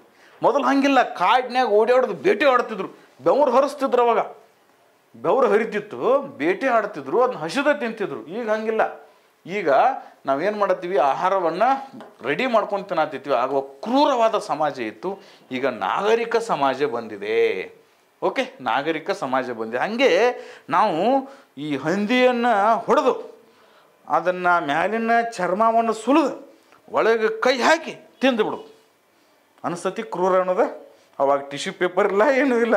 ಈಗಿಲ್ಲ. KFCಗೆ ಹೋದ್ರಿ ಅಂದ್ರೆ ಅಲ್ಲಿ ಚಿಕನ್ ಕೊಡ್ತಾರೆ, 4 ಟಿಶ್ಯೂ ಪೇಪರ್ ಕೊಟ್ಟಿರ್ತಾರೆ. ಆ ಕಡೆ ಕೈಗೆ ಹತ್ತಬಾರ್ದಲ್ಲ ಅಂತ. ಇದು ನಾಗರಿಕತ್ವ, ಕ್ರೂರತ್ವ ಮತ್ತು ನಾಗರಿಕತ್ವದ ಎಡೆಗೆ ಬಂದಿರತಕ್ಕಂಥ ಸಿದ್ಧಾಂತವೇ ವಿಕಾಸವಾದಿ ಸಿದ್ಧಾಂತ. ಇದನ್ನು ಮಾರ್ಗನವರು ಪ್ರತಿಪಾದಿಸಿದರು. ಇನ್ಮೇಲೆ ಚಕ್ರೀಯ ಸಿದ್ಧಾಂತ, ಇದು ಬಹಳ ಇಂಪಾರ್ಟೆಂಟ್. ಚಕ್ರೀಯ ಸಿದ್ಧಾಂತ, ಸೈಕ್ಲಿಕಲ್ ಥಿಯರಿ, ಓಸ್ವಾಲ್ಡ್ ಸ್ಪೆಂಗ್ಲರ್ ಅವರು ಮಾಡಿದರು. ಈ ಸಿದ್ಧಾಂತವು ಚಕ್ರೀಯವಾಗಿ ಇರ್ತೈತಿ. ಇದು ಯಾವ ಥರನಾಗಿ ಸಮಾಜದಲ್ಲಿ ನಮ್ಮ ವ್ಯಕ್ತಿ ಹುಟ್ಟುತ್ತಾನೆ, ಹುಟ್ಟಿದ ನಂತರ ಏನಾಕತ್ತೆ, ಅವನಿಗೆ ಪ್ರೌಢಿಮೆ ಬರುತ್ತೆ, ಆಮೇಲೆ ವೃದ್ಧಾಪ್ಯ ಬರುತ್ತೆ, ಆಮೇಲೆ ಸಾವು ಬರುತ್ತೆ, ಮತ್ತೆ ಜನನ, ಪುನರ್ಜನ್ಮದ ಸಿದ್ಧಾಂತದಲ್ಲಿ ಯಾವ ಥರ ಇರುತ್ತೆ. ಹೀಗೆ ಚಕ್ರದ ಥರ ತಿರ್ಕೋತ್ ಹೋಗಿರ್ತೈತಿಲ್ಲ, ಇದೇ ಚಕ್ರೀಯ ಸಿದ್ಧಾಂತವನ್ನು ಮಂಡಿಸಿದರು. ಯಾರು? ಓಸ್ವಾಲ್ಡ್ ಸ್ಪೆಂಗ್ಲರ್ ಅವರು. ಇದಕ್ಕೆ ಚಕ್ರೀಯ ಸಿದ್ಧಾಂತ ಅಂತ ಕರಿತೀವಿ. ತಮ್ಮ ಕೃತಿ ಡಿಕ್ಲೈನ್ ಆಫ್ ದಿ ವೆಸ್ಟ್ ಅಂತಕ್ಕಂಥದ್ರಲ್ಲಿ ಇದನ್ನು ಅವರು ಪ್ರತಿಪಾದಿಸಿದ್ದಾರೆ. ಇಷ್ಟು ಬರೆಯೋದ್ರೊಳಗಾಗಿ ನಿಮಗೆ ಪೇಜ್ ತುಂಬಿಡ್ತದೆ. ಹಾಗಾಗಿ ಇನ್ನೊಂದು ಲಾಸ್ಟ್, ಸವಾಲು ಮತ್ತು ಪ್ರತಿಕ್ರಿಯೆ ಸಿದ್ಧಾಂತ, ಅರ್ನಾಲ್ಡ್ ಟೈನಬಿ ಅಂತಕ್ಕಂಥವು. ಪ್ರತಿಯೊಂದು ನಾಗರಿಕತೆಗೆ 2 ರೀತಿಯ ಸವಾಲಿದೆ. ಒಂದನೇದು ಆಂತರಿಕ ವೈರಿಗಳು, ಇನ್ನೊಂದು ಬಾಹ್ಯ ವೈರಿಗಳು. ಅವರು ತಮ್ಮ ಕೃತಿಯಲ್ಲಿ ಸ್ಟಡಿ ಆಫ್ ಹಿಸ್ಟರಿ ಅವರೊಂದು ಕೃತಿ ಬರೆದಿದ್ದಾರೆ. ಸ್ಟಡಿ ಆಫ್ ಹಿಸ್ಟ್ರಿದಲ್ಲಿ 21 ನಾಗರಿಕತೆಗಳ ಹುಟ್ಟು ಸಾವು ಕುರಿತು ವಿಶ್ಲೇಷಿಸಿದ್ದಾರೆ. ಇದನ್ನು ನಾವು ಸವಾಲು ಮತ್ತು ಪ್ರತಿಕ್ರಿಯೆ ಸಿದ್ಧಾಂತ ಅಂತ ಕರಿತೀವಿ. ಅರ್ನಾಲ್ಡ್ ಟೈನ್ಬಿ ಅವ್ರದ್ದು ಇದು ನಿಮಗೆ ಸಿದ್ಧಾಂತ. ಇದಾದ ನಂತರ ಇನ್ನೂ ಸಾಕಷ್ಟು ಸಿದ್ಧಾಂತಗಳಿದೆ. ನಮ್ಮ ಪರೀಕ್ಷೆಗೆ ಬೇಕಾಗಿರೋದು 1.5 ಪುಟ ಮಾತ್ರ. ಸೊ ದ್ಯಾಟ್ ಕೆಳಗಡೆ ಗೊತ್ತಿರಲಿ ನಿಮಗೆ. ಪಾರ್ಸನ್ ಅವರ ಕ್ರಿಯಾತ್ಮಕ ಸಿದ್ಧಾಂತ. ಓಕೆ, ಇನ್ನೂ ಸಾಕಷ್ಟು, ಇನ್ನೂ ಕೆಲವೊಬ್ಬರು ಸಂಘರ್ಷ ಸಿದ್ಧಾಂತ ಈ ಥರ ಮಂಡಿಸಿದ್ದಾರೆ ಅಂತ ಹೇಳಿಬಿಡೋಣ. ಅದು ಯಾರು ಏನು ಅಂತೇಳಿ ತಿಳ್ಕೊಳ್ಳೋ ಅವಶ್ಯಕತೆ ಇಲ್ಲ. ಯಾಕಂದರೆ ನಮಗೆ ಬರೋದು 10-12 ಮಾರ್ಕ್ಸ್ಗೆ 1.5 ಪುಟ ನೋಡಿಸಿದ್ರೆ ಸಾಕು. ಇನ್ನು 5ನೇ ಪುಟಕ್ಕೆ ಹೋಗೋಣ. 3ನೇ ವಿಷಯ, ಸಾಮಾಜಿಕ ವಿಘಟನೆ ಮತ್ತು ಸಾಮಾಜಿಕ ಆಂದೋಲನಗಳು. ಸಾಮಾಜಿಕ ವಿಘಟನೆ ಮತ್ತು ಸಾಮಾಜಿಕ ಆಂದೋಲನಗಳು, ಸೋಷಿಯಲ್ ಡಿಸ್ಆರ್ಗನೈಜೇಷನ್ ಆ್ಯಂಡ್ ಸೋಷಿಯಲ್ ಮೂಮೆಂಟ್ಸ್ ಅಂತ ಬರ್ತದೆ. ನಾ ಈಗಾಗಲೇ ನಿಮಗೆ ಪೀಠಿಕೆ ಹೇಳುವಾಗ ಹೇಳುದೇನೆ, ಸಮಾಜ ವಿಘಟನೆ, ಅದರ ವಿರುದ್ಧ ಪದ ಸಮಾಜದ ಸಂಘಟನೆ. ಸಮಾಜ ಸಂಘಟನೆ ಆಗಿತ್ತಂದ್ರೆ ಚಲೋ ಇರ್ತೈತೆ ಅಂತ ಅರ್ಥ. ಅದೇ ಸಮಾಜ ಕೆಟ್ಟಿತ್ತಂದ್ರೆ ಸಮಾಜ ವಿಘಟನೆ ಆಗ್ತದೆ. ಇಬ್ಬರು ಜನ ಸೇರಿ ನೀವು ಲವ್ ಮಾಡ್ತೀರಿ, ಇಬ್ಬರು ಜನ ಸೇರಿರ್ತೀರಿ, ಅದ್ರಾಗ ಇಬ್ಬರು ಜನ ಸೇರಿರ್ತೀರಿ. ಇಬ್ಬರು ಜನ ಸೇರಿದವ್ರು ಮುಂದೊಂದು ದಿವಸ ನಿಮ್ಮ ಮನೆಯವರು ಎಲ್ಲ ಸೇರ್ತೀರಿ, ಅವ್ರ ಮನೆಯದವರು ಎಲ್ಲ ಸೇರ್ತಾರೆ, ನಿಮಗೊಂದು 2 ಮಕ್ಕಳಾಗ್ತವ. ಓಕೆ, ಆ ಮಕ್ಕಳಿಗೆ ಮತ್ತೆ ಮಕ್ಕಳಾಗ್ತವ. ಹಿಂಗೆ ಒಂದು ಸಂಘಟನೆ ಆಗ್ತೈತೆ ನಿಮ್ಮದು. ಅದೇ ಲವ್ ಮಾಡುವಾಗ ಇಬ್ಬರು ಲವ್ ಮಾಡಿರ್ತೀರಿ, ಮದುವೆ ಆಗಂಗಿಲ್ಲ, ಬ್ರೇಕಪ್ ಆಗಿಬಿಡ್ತದೆ, ಅವಾಗ ವಿಘಟನೆ ಆಗ್ತೈತೆ ಅಂತ ಅರ್ಥ. ನಿಮ್ಮ ಭಾಷೆಯಲ್ಲಿ, ವಿದ್ಯಾರ್ಥಿ ಭಾಷೆಯಲ್ಲಿ ಹೇಳ್ಬೇಕಾದ್ರೆ ಸಂಘಟನೆಯ ವಿರುದ್ಧ ಪದವಿ ವಿಘಟನೆ. ಎಲ್ಲರೂ ಕೂಡಿ ಬಾಳಿದರೆ ಸಂಘಟನೆ, ಎಲ್ಲರೂ ಕೂಡಿ ಬಾಳಲು ಹಿಂದೇಟು ಹಾಕಿದರೆ ಅದು ವಿಘಟನೆ. ಅತ್ಯಂತ ಸಾಮಾನ್ಯ ಭಾಷೆಯಲ್ಲಿ ಬರ್ಕೊಂತಿದ್ದೀನಿ, ಬಿಕಾಸ್ ಎಕ್ಸಾಮ್ದಾಗ ನೆನಪು ಬಂದುಬಿಡ್ಬೇಕಿದು. ಈಗಾಗಲೇ ಸಾಕಷ್ಟು ಬೈಪಾಟ್ ಮಾಡಿ ಸಾಕಾಗಿದೆ. ಎಕನಾಮಿಕ್ಸ್ದಾಗ ಬೈಪಾಟ್ ಮಾಡಬೇಕು, ಸೈನ್ಸ್ದಾಗ ಬೈಪಾಟ್ ಮಾಡಬೇಕು, ಹಿಸ್ಟ್ರಿದಾಗ ಇಸ್ವಿ ಬೈಪಾಟ್ ಮಾಡಬೇಕು, ಸಂವಿಧಾನದಲ್ಲಿ ಆರ್ಟಿಕಲ್ ಬೈಪಾಟ್ ಮಾಡಬೇಕು, ಯಾರ ಪ್ರಮಾಣ ವಚನ ಯಾರಿಗೆ ಬೋಧಿಸ್ತಾರೆ, ಸಮಾಜಶಾಸ್ತ್ರ ಬೈಪಾಟ್ ಮಾಡೋದು ಬೇಡ. ಅಟ್ಲೀಸ್ಟ್ ಏನು ಮಾಡೋಣ, ತಿಳ್ಕೊಂಡು ಹೋಗಿ ಬರೋ ಸಂಬಂಧ ನಿಮಗೆ ಈಸಿ ಆಗಲಿ ಅಂಥೇಳಿ ಪಾಠ ಕೇಳಿದ್ರೆ ಸಾಕು, ಹೋಗಿ ಬರಿಬೇಕು ನೀವು. ಮತ್ತು ಈ ಸಮಾಜಶಾಸ್ತ್ರದಲ್ಲಿ 4-5 ಕ್ವಶನ್ಸ್ ಬರ್ತಾವೆ ಅಷ್ಟೇ, ಭಾಳ ಬರಲ್ಲ. ಬಿಕಾಸ್ ಇದನ್ನು ಯಾಕೆ ನಾನು ಒಚ್ಚಿ ಕೊಟ್ಟು ಹೇಳತ್ತೇನೆ ಅಂದರೆ, ಇದು ಸೀಕ್ರೆಟ್ ಆಫ್ ಸಕ್ಸಸ್. ಯಾರು ನಿರ್ಲಕ್ಷ್ಯ ಮಾಡ್ತಾರೋ ಸಬ್ಜೆಕ್ಟನ್ನು, ಅದನ್ನು ನೀವು ಲಕ್ಷ್ಯ ಮಾಡಬೇಕು.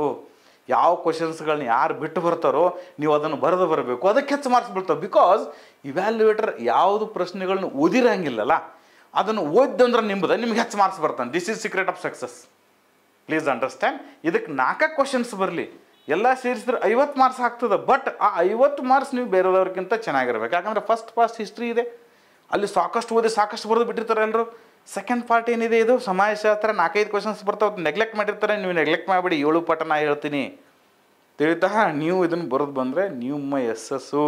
ಯಾಕಂದರೆ ತಹಸೀಲ್ದಾರ್ ಆಗೋನು ಎ ಸಿ ಆಗ್ಬೋದು, ತಹಸೀಲ್ದಾರ್ ಆಗೋನು DSP ಆಗ್ಬೋದು, CTO ಆಗೋನು AC ಆಗ್ಬೋದು. ಇಲ್ಲಿ 50 ಮಾರ್ಕ್ಸ್ ಹೆಚ್ಚು ಬಂದರೆ ಅರ್ಥ ಮಾಡ್ಕೊಳ್ಳಿ.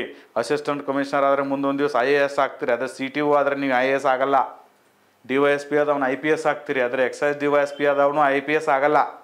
ಸೊ ದ್ಯಾಟ್ ಈ ಹುದ್ದೆಗಳು KS ಹುದ್ದೆಗಳಲ್ಲಿ ರ್ಯಾಂಕ್ ಬಂದಂಗೆ ಒಳ್ಳೆ ಹುದ್ದೆಗಳು ಬರ್ತವೆ. PDO ಪೊಲೀಸ್ದಲ್ಲಿ ಹಂಗಿಲ್ಲ. PDO ಫಸ್ಟ್ ರ್ಯಾಂಕ್ ಬಂದವನು PDOನೇ, ಲಾಸ್ಟ್ ಬಂದವನು PDOನೇ. ಪೊಲೀಸ್ ಕಾನ್ಸ್ಟೇಬಲ್ ಫಸ್ಟ್ ರ್ಯಾಂಕ್ ಬಂದವನು ಪೊಲೀಸ್ ಕಾನ್ಸ್ಟೇಬಲೇ, ಲಾಸ್ಟ್ ರ್ಯಾಂಕ್ ಬಂದವನು ಪೊಲೀಸ್ ಕಾನ್ಸ್ಟೇಬಲೇ. ಆದರೆ IAS KS ಪರೀಕ್ಷೆಯಲ್ಲಿ ಆ ಥರ ಇಲ್ಲ, ಸೂಕ್ಷ್ಮತೆ ಇದೆ, ಗಮನಿಸಬೇಕು. ಮೇನ್ಸ್ ಬರೆಯೋಕ್ಕೆ ಬಂದಿದ್ದೀರಿ ನೀವು, ನಿಮಗೆಲ್ಲ ಗೊತ್ತಿದೆ ಯಾವ ಥರ ಪ್ರಿಫರೆನ್ಸ್ ಕೊಡಬೇಕು, ಅದನ್ನು ಕೂಡ ನಾನು ನಿಮಗೆ ಹೇಳಿದ್ದೇನೆ. ಇಲ್ಲಿ ಸಾಮಾಜಿಕ ವಿಘಟನೆ ಅಂದರೆ ಸಂಘಟನೆ ವಿರುದ್ಧ ಪದ. ಕೂಡಿ ಬಾಳಿದರೆ ಸಂಘಟನೆ, ಕೂಡಿ ಬಾಳಲು ಹಿಂದೇಟು ಹಾಕಿದರೆ ವಿಘಟನೆ. ಇದಕ್ಕೊಬ್ರು ವ್ಯಾಖ್ಯಾನ ಕೊಡ್ತಾನೆ, ಎಲಿಯಟ್ ಆ್ಯಂಡ್ ಮೆರಿಲ್. ಮತ್ತು ಇವ್ನು ನೆನ್ಪಿಟ್ಕೊಡ್ರಿ ಸ್ವಲ್ಪ. ಎಲಿಯಟ್ ಮತ್ತು ಮೆರಿಲ್ ಅನ್ನೋನು ಇದಕ್ಕೊಂದು ಏನು ಕೊಡ್ತಾನೆ, ಡೆಫಿನಿಷನ್ ಕೊಡ್ತಾನೆ. ನಿಮಗೆ ನೆನಪು ಉಳಿಲಿಲ್ಲ ಅಂದರೆ ಹೆಸರೇ ಟೆನ್ಷನ್ ತೊಗೋಬೇಡ್ರಿ. ಬರ್ತ ಸಮಾಜಶಾಸ್ತ್ರಜ್ಞರೊಬ್ಬರ ವ್ಯಾಖ್ಯಾನದ ಪ್ರಕಾರ ಅಂತ ಬರೆದು ಬಿಡಿ. ಇದು ಅಂತಿಮ ಅಸ್ತ್ರ, ನೆನಪಿಟ್ಕೊಳ್ರಿ. ಮತ್ತೆ ನೀವು ಮೈಗಡ್ರೆ ಹಾಕೋಬೇಡ್ರಿ, ಹಿಂಗೆ ಅಂದಾರತ್ತೇಳಿ ಹಿಂಗೆ ಬರೀತೀನಿ ಅಂತೇಳಿ ಬರ್ದವ 1 ಮಾರ್ಕ್ಸ್ ಹೆಚ್ಚು ಬೀಳ್ತದೆ. ಸಮೂಹದ ಸದಸ್ಯರು ನಡುವಿನ ಸಂಬಂಧ ಮುರಿದು ಬಿದ್ದರೆ, ಆಯ್ತಿಲ್ಲ, ಸಂಬಂಧ ಮುರಿದು ಬಿತ್ತಂದ್ರೆ ಅದೇನಪ್ಪ, ಏನು ಹೇಳಿರೋದು, ಸಾಮಾಜಿಕ ವಿಘಟನೆ. ಸಂಬಂಧವು ಶಿಥಿಲವಾದರ ಸ್ಥಿತಿಯೇ ವಿಘಟನೆ. ಅವರು ಭಾಳ ಸಿಂಪಲ್ ಡೆಫಿನೇಷನ್ಸ್ ಕೊಟ್ರೆ, ಮತ್ತು 10-12 ಜನ ಡೆಫಿನೇಷನ್ ಕೊಟ್ರೆ ಅದ್ರಾಗ ಈಜಿ ಇದ್ದದ್ದು ಹಾಕೇನಿದ್ರಾಗ ನಿಮಗೆ ನೆನಪುಳಿಬೇಕಲ್ಲ, ಅದರ ಸಲುವಾಗಿ. ಜಸ್ಟ್ ಈ ಸಾಮಾಜಿಕ ವಿಘಟನೆ ಆತಂದ್ರೆ ಸಮಾಜದಾಗ ಏನೇನು ಆಕೈತ್ರಿ, ಹೌದಾ? ಲವ್ ಬ್ರೇಕಪ್ ಆತಂದ್ರೆ ನಿಮ್ಗೆ ಏನೇನು ಆಕತ್ಲೆ ಅದೆಲ್ಲ ಬರೆದು ಬಿಡ್ರಿ. ಇಲ್ಲಿ ಒಂದೇದು ನೋಡ್ರಿ, ಸಮಾಜದಲ್ಲಿ ಅಹಿತಕರ ಸ್ಥಿತಿಗತಿ ಬರುತ್ತದೆ. 5 ವರ್ಷ ಲವ್ ಮಾಡಿರ್ತೀರಪ್ಪ, ಆಮೇಲೆ ಏನಾಗಿಬಿಡ್ತೈತಿ, ಅದು ಮುರಿದು ಬೀಳ್ತೈತಿ. ಅಹಿತಕರ ಅನ್ನಿಸ್ತೈತಿಲ್ಲೋ, ಟೈಮ್ ಪಾಸ್ ಆಗೋದಿಲ್ಲೋ, ವಿರಹ ವೇದನೆ ಸ್ಟಾರ್ಟ್ ಆಕತಿಲ್ಲೋ. ಹಂಗೆ ಸಮಾಜ ಅನಾರೋಗ್ಯಕರವಾಗುತ್ತದೆ. ಜ್ವರ, ನೆಗಡಿ, ಕೆಮ್ಮು ಬಂದಂಗೆ ಹಾಕಿರ್ತಾವೆ ಅವಾಗ. ನೆಕ್ಸ್ಟು ಮೌಲ್ಯಗಳು ಕುಸಿಯುತ್ತವೆ. ನಾನು ಲವ್ ಮಾಡೋದು ಬಿಟ್ರೆ ಅದು ಹೋಗಿ ಯಾಕೆ ಹೊಡಿಯೋದು, ಚಾಕು ಹಾಕೋದು, ಅಸಿಡ್ ಹಾಕೋದು ನಡೆದಾವಿಂಥವೆಲ್ಲ ಸಮಾಜದಲ್ಲಿ. ಕಂಪ್ಯಾರಿಟಿವ್ ಆಗಿ ಹೇಳತ್ತೇನೆ ಅಷ್ಟೇ ನಿಮಗೆ. ಮೌಲ್ಯಗಳು ಕುಸಿದು ಬಿಡ್ತವೆ, ಶಿಸ್ತು ಮಾಯ ಆಗಿಬಿಡ್ತೈತಿ. ಚೆಂದಂಗೆ ಓದು ಹುಡುಗು ಕೂಡ ಹಾಳಾಗಿ ಹೋಗಿಬಿಡ್ತಾನೆ. ಯಾಕೆ? ಲವ್ ಮಾಡಿರ್ತಾನೆ. ವಿಘಟನೆ ಆಗಿರ್ತದೆ. ಸಮಾಜದ ವಿವಿಧ ಭಾಗಗಳ ನಡುವೆ ಹೊಂದಾಣಿಕೆ ಮುರಿದು ಬೀಳುತ್ತದೆ. 2 ಕುಟುಂಬಗಳ ನಡುವೆ ಹೊಂದಾಣಿಕೆ ಇರ್ತಾರೆ, ಮುರಿದು ಬೀಳ್ತೈತೆ. ಆಜು ಬಾಜು ಮನೆಯವ್ರು ಇರ್ತಾರೆ, ಒಳ್ಳೆ ಚೆನ್ನಾಗಿ ಮಾತಾಡ್ತಿರ್ತಾರೆ, ಇವ್ರು ಲವ್ ಮಾಡ್ತಿರ್ತಾರೆ, ಖುಷಿ ಇರ್ತೈತಿ. 2 ಲವ್ ಮಾಡೋದು ಬಿಟ್ಟು ಅಂದ್ರೆ ಅವು 2 ಮುಖ ಬೇರೆ ಬೇರೆ ಅವತ್ರದ್ದು ಇಲ್ರಿ ಮನುಷ್ಯ. ಹಂಗೆ ಏನಾಕೈತಿ, ಹೊಂದಾಣಿಕೆ ಮುರಿದು ಬೀಳುತ್ತದೆ, ಸಾಮರಸ್ಯ ಮಾಯವಾಗುತ್ತದೆ. ಇವ್ರ ಮನ್ಯಾಗ ಕಾಫಿ ಪೌಡರ್ ಇಲ್ಲಾಗಿತ್ತಂದ್ರೆ ಆ ಕಡೆ ಹೋಗಿ ತರ್ತಿರ್ತಾರೆ ಅವ್ರ ಮನೆಗೆ ಸಕ್ಕರೆ ಇಲ್ಲಾಗಿದ್ರೆ ಇವ್ರ ಕಡೆ ತೊಗೊಂಬರ್ತಾರೆ. ಸಾಂಬಾರು ಕಡಿಮೆ ಇದ್ರೆ ಅಲ್ಲಿ ಹೋಗಿ ತರ್ತಿರ್ತಾರೆ. ಇವು ಜಗಳಾಡಿದ್ವು ಅಂದರೆ ಅಡ್ಡು ಮಣಿ ಬಂತು. ಓಕೆ, ಈಗ ಸಾಮಾಜಿಕ ಸಂಘಟನೆ ಮಾಯವಾಗುತ್ತದೆ. ನೆಕ್ಸ್ಟು ಸಮಾಜದ ವಿವಿಧ ಘಟಕಾಂಶಗಳ ಮಧ್ಯೆ ಅಪಹೊಂದಾಣಿಕೆ ಪ್ರಾರಂಭವಾಗುತ್ತದೆ. ನಿಮಗಾಗಲೇ ಹೇಳಿದ್ದೀನಿ, ಸಾಮಾಜಿಕ ರಚನೆಯಲ್ಲಿ ಒಂದು ಕಡೆ ದೇವಾಲಯವಿದೆ. ಓಕೆ, ಒಂದು ಕಡೆ ಏನಿದೆ, ಜನರಿದ್ದಾರೆ. ಒಂದು ಕಡೆ ದೇವಾಲಯವಿದೆ, ಒಂದು ಕಡೆ ಏನಿದ್ದಾರೆ, ಜನರಿದ್ದಾರೆ. ಓಕೆ, ದೇವಾಲಯದಲ್ಲಿ ಪ್ರತಿ ವರ್ಷ ನಾವು ದೇವ್ರ ಜಾತ್ರೆ ಮಾಡ್ತಿರ್ತೀವಿ. ಜಾತ್ರೆ ಹೆಂಗೆ ಮಾಡ್ತೀವಿ, ಈ ಜನರೆಲ್ಲ ಸೇರಿಸಿ ದುಡ್ಡು ಹಾಕಿದಾಗ ಜಾತ್ರೆ ಮಾಡ್ತೀವಿ. ದೇವಾಲಯ ಮತ್ತು ಜನರ ನಡುವೆ ಅಪಹೊಂದಾಣಿಕೆ ಬಂದಾಗ ಜಾತ್ರೆ ಆಗೋದಿಲ್ಲ. ಒಂದು ಶಾಲೆ ಇರ್ತದ, ಅಲ್ಲಿ ಜನ ಎಲ್ಲರೂ ಸೇರಿ ಏನು ಮಾಡ್ತಾರೆ, ಶಾಲೆಗೆ ತಮ್ಮ ಮಕ್ಕಳನ್ನ ಕಳಿಸಿರ್ತಾರೆ. ಈ ಶಾಲೆಯಲ್ಲಿ ಒಂದು ಅಹಿತಕರ ಘಟನೆ ನಡೀತಂದ್ರೆ ಶಾಲೆಗೆ ಈ ಜನರೆಲ್ಲ ಮಕ್ಕಳು ಕಳಿಸಲ್ಲ. ಹಾಗಾಗಿ ಶಾಲೆ, ಜನರು, ಶಾಲೆ, ದೇವಾಲಯ ಇವುಗಳ ನಡುವೆ ಒಂದು ಅಪಹೊಂದಾಣಿಕೆ ಏನಾಗಿಬಿಡ್ತೈತೆ ಅಂದರೆ ಸ್ಟಾರ್ಟ್ ಆಗಿಬಿಡುತ್ತೆ. ಅದರಿಂದ ಸಾಮಾಜಿಕ ವಿಘಟನೆ ಆದಾಗ ಒಟ್ಟಿನಲ್ಲಿ ಇದೊಂದು ಸಾಮಾಜಿಕ ತೊಂದರೆಯಲ್ಲಿನ ಸ್ಥಿತಿಗತಿ ಆಗಿದೆ ಅಂತಕ್ಕಂಥದ್ದನ್ನು ನೀವು ಬರಿಬೇಕು. ಹಾಗಾದರೆ ಇಂತಹ ಸಾಮಾಜಿಕ ತೊಂದರೆ ಆದಾಗ, ವಿಘಟನೆ ಆದಾಗ ಬಂದು ಅದನ್ನು ಸರಿಪಡಿಸೋರು ಯಾರು ಅಂದರೆ ಸಾಮಾಜಿಕ ಆಂದೋಲನ. ವಿಷಯನೂ ಭಾಳ ಚೆನ್ನಾಗಿ ನಿಮಗೆ ಅವನು ಸಿಲಾಬಸನ್ನು ಕೊಡ್ತಾ ಹೋಗಿದ್ದಾನೆ. ಸಾಮಾಜಿಕ ಆಂದೋಲನ ಅಂದರೆ ಏನು ಅಂದರೆ ಈ ಥರ ಸಮಾಜ ವಿಘಟನೆ ಆದಾಗ, ಓಕೆ, ಸಮಾಜವು ಕೆಟ್ಟು ನಿಂತಾಗ ಅಲ್ಲಿ ಆಂದೋಲನಗಳಾಗ್ತವೆ, ಮೂಮೆಂಟ್ಸ್ ಆಗ್ತವೆ. ಯಾರೋ ಒಬ್ಬ ವ್ಯಕ್ತಿ ಬರ್ತಾನೆ, ಅಥವಾ ಯಾವುದೋ ಒಂದು ಸಂಸ್ಥೆ ಬರುತ್ತೆ, ಯಾವುದೋ ಒಂದು ಕ್ರಿಯೆ ಬರುತ್ತೆ, ಅದು ಆಂದೋಲನದ ಮೂಲಕ ಆ ಸಮಾಜವನ್ನು ಏನು ಮಾಡ್ತದೆ ಅಂದ್ರೆ ಮತ್ತೆ ಪರಿವರ್ತನೆಯಾಗಿ ಮಾಡ್ತದೆ. ಸಾಮಾಜಿಕ ವಿಘಟನೆಯಿಂದ ಸಮಾಜವು ತಮ್ಮ ಸಮತೋಲನವನ್ನು ಕಳೆದುಕೊಂಡಾಗ ಸಮಾಜದಲ್ಲಿ ಆಂದೋಲನಗಳು ಜರುಗುತ್ತವೆ. ಈ ಆಂದೋಲನಗಳನ್ನು ಸಾಮಾಜಿಕ ಪರಿವರ್ತನೆಗಳನ್ನು ತಂದು, ಈ ಆಂದೋಲನಗಳು ಸಾಮಾಜಿಕ ಪರಿವರ್ತನೆಯನ್ನು ತಂದು ಸಾಮಾಜಿಕ ವಿಘಟನೆಯನ್ನು ನಿರ್ಮೂಲನೆ ಮಾಡ್ತವೆ. ಇಂತಹ ಕೆಲವು ಆಂದೋಲನಗಳು ಭಾರತ ಮತ್ತು ಕರ್ನಾಟಕ ಇತಿಹಾಸದಲ್ಲಿ ಆಗಿದೆ. ಅವುಗಳನ್ನು ನಾನು ಪಟ್ಟಿ ಮಾಡಿದ್ದೇನೆ. ಯಾವುದ್ಯಾವುದಂದರೆ ವೀರಶೈವ ಆಂದೋಲನ. 12ನೇ ಶತಮಾನದಲ್ಲಿ ಕರ್ನಾಟಕದಲ್ಲಿ ಪುರೋಹಿತ ವರ್ಗದವರ ಪ್ರಭಾವ ಹೆಚ್ಚಾಗ್ತದೆ. ಇಲ್ಲಿ ಪ್ರಾಣಿ ಬಲಿ ಆಗ್ತದೆ, ಮೂಢನಂಬಿಕೆಗಳಿರ್ತವೆ, ವಸ್ತು ಪೂಜೆಗಳು ನಡೀತಿರ್ತದೆ, ಕಂದಾಚಾರ ನಡೀತಿರ್ತದೆ, ಸ್ತ್ರೀಯರ ಮೇಲೆ ದಬ್ಬಾಳಿಕೆ ಇರ್ತದೆ, ಶೂದ್ರರು ಮತ್ತು ದಲಿತರ ಮೇಲೆ ಶೋಷಣೆ ಆಗ್ತಿರ್ತದೆ, ಸಮಾಜ ವಿಘಟನೆ ಆಗಿತ್ತು. ಅಂಥ ಸಂದರ್ಭದಲ್ಲಿ ಮೇಲೆದ್ದು ಬಂದವನೇ ಭಕ್ತಿ ಭಾಂಡಾರಿ ಬಸವಣ್ಣ. ಬ್ರಾಹ್ಮಣ ಜಾತಿಯಲ್ಲೇ ಹುಡ್ತಾನೆ. ಚಿಕ್ಕವನಿದ್ದಾಗ ಅವನಿಗೆ ಜನಿವಾರವನ್ನು ಕಟ್ಟಿ ಆಚರಣೆ, ಜನಿವಾರ ಕಟ್ಟುವ ಆಚರಣೆ ಇದ್ದಾಗ ಕಟ್ಟಿದ್ದನ್ನು ಪ್ರಶ್ನಿಸ್ತಾನೆ. ಇದೇಕೆ ನನಗೆ ಹುಟ್ಟಿದಾಗನೇ ಜನಿವಾರ ಬಂದಿದೆಯಾ ನನಗೆ? ಕಿತ್ತೆಸೆದು ಕಟ್ಟಿದ ಬನಿವಾರವನ್ನು ಕಿತ್ತೆಸೆದು ಮನೆಯನ್ನು ಬಿಟ್ಟು ಮಂಗಳವಾಡಕ್ಕೆ ಹೋಗಿ ಶಿವನ ಪೂಜೆಯನ್ನು ಮಾಡ್ತಾನೆ. ಮುಂದೆ ಬಿಜ್ಜಳನ ಆಸ್ಥಾನಕ್ಕೆ ಹೋಗ್ತಾನೆ, ಕರಣಿಕನಾಗಿ ಸೇರ್ತಾನೆ, ಅಪಾರವಾಗಿರ್ತಕ್ಕಂಥ ಪಾಂಡಿತ್ಯವನ್ನು ತೋರಿಸ್ತಾನೆ, ಮಂತ್ರಿ ಆಗ್ತಾನೆ. ಮಂತ್ರಿಯಾಗಿ ಬದಲಾವಣೆ ಮಾಡ್ತಾನಲ್ಲಿ, ಅನುಭವ ಮಂಟಪವನ್ನು ಸ್ಥಾಪಿಸ್ತಾನೆ, ಅಂತರ್ಜಾತಿ ವಿವಾಹವನ್ನು ಮಾಡ್ತಾನೆ. ಬಂದಿರತಕ್ಕಂಥ ಶರಣರಿಗೆ ಏನು ಕೇಳ್ತಾರೋ ಅದನ್ನು ಕೊಟ್ಟು ಆದಾಯದಲ್ಲಿ ಸಮಾನತೆಯನ್ನು ತರ್ತಾನೆ. ಮೊಟ್ಟ ಮೊದಲ ಸಮಾಜವಾದ ಕಲ್ಪನೆಯನ್ನು ತಂದವನು ಬಸವಣ್ಣ ಭಾರತದಲ್ಲಿ. ಅದನ್ನು ಬೇರೆ ಯಾರೋ ದೇಶದವರು ಬಂದು ಸಮಾಜವಾದ ಕಲ್ಪನೆಯನ್ನು ಬೇರೆದವರು ಮಾಡಿದರು ಅಂಥೇಳಿ ನಾವು ಹೇಳ್ತೀವಿ. ಬಟ್ ನಿಜವಾದ ಜಗತ್ತಿಗೆ ಸಮಾಜವಾದದ ಪರಿಕಲ್ಪನೆ ಕೊಟ್ಟ ಮೊಟ್ಟ ಮೊದಲ ವ್ಯಕ್ತಿ ಯಾರಾದರೂ ಇದ್ದರೆ ದ್ಯಾಟ್ ಈಸ್ ಭಕ್ತಿ ಭಾಂಡಾರಿ ಬಸವಣ್ಣ. ಅವರು ಹುಟ್ಟಿ ವಚನ ಕ್ರಾಂತಿಯನ್ನು ಮಾಡಿದರು, ಸಣ್ಣ ಸಣ್ಣ ವಚನಗಳನ್ನು ಮಾಡಿದರು, ಸಮಾಜದ ಅಂಕು ಡೊಂಕುಗಳನ್ನ ತಿದ್ದಿದ್ರು, ವಿಘಟನೆಯಾಗಿರ್ತಕ್ಕಂತಹ ಸಮಾಜವನ್ನು ಸಂಘಟಿತ ಮಾಡಿ ಸುಸಂಘಟಿತವಾಗಿ ಮಾಡಿದರು. ಇದು ಆಂದೋಲನ. ಇದಾದ ನಂತರ ಬ್ರಹ್ಮ ಸಮಾಜ, ಆರ್ಯ ಸಮಾಜ ಇಂಥವುಗಳು ಕೂಡ ಸಮಾಜದಲ್ಲಿ ಏನೋ ಬದಲಾವಣೆಯನ್ನು ತಂತು. ಬ್ರಿಟಿಷ್ ಕಾಲದಲ್ಲಿ ಸ್ತ್ರೀಯರ ಮೇಲೆ ಅನ್ಯಾಯ ಮಿತಿ ಮೀರಿಬಿಟ್ಟಿತ್ತು. ವರದಕ್ಷಿಣೆ, ಶಿಶು ಹತ್ಯೆ, ವಿಧವಾ ವಿವಾಹ, ಸತಿ ಪದ್ಧತಿ, ದೇವದಾಸಿ ಪದ್ಧತಿ, ಹೀಗೆ ಒಂದೋ ಎರಡೋ ನೂರಾರು ಸಮಸ್ಯೆಗಳಿದ್ದಾಗ ಆವಾಗ ಎದ್ದು ಬಂದವರು ರಾಜಾರಾಮ್ ಮೋಹನ್ ರಾಯ್, ದಯಾನಂದ ಸರಸ್ವತಿ, ಆತ್ಮಾರಾವ್ ಪಾಂಡುರಂಗ್, ಜ್ಯೋತಿಬಾ ಫುಲೆ ಇಂತಹ ಮಹಾನ್ ವ್ಯಕ್ತಿಗಳು ಸಮಾಜದಲ್ಲಿ ಆಂದೋಲನವನ್ನು ತಗೊಂಬಂದರು. ಸತಿ ಪದ್ಧತಿ ನಿಷೇಧ ಮಾಡಿದರು. ವಿಧವಾ ಪುನರ್ವಿವಾಹವನ್ನು ಕಾಯ್ದೆ ಜಾರಿಗೆ ತಂದು ವಿಧವೆಯೂ ಕೂಡ ಮದುವೆ ಆಗಬಹುದು ಅಂತ ಹೇಳಿದರು.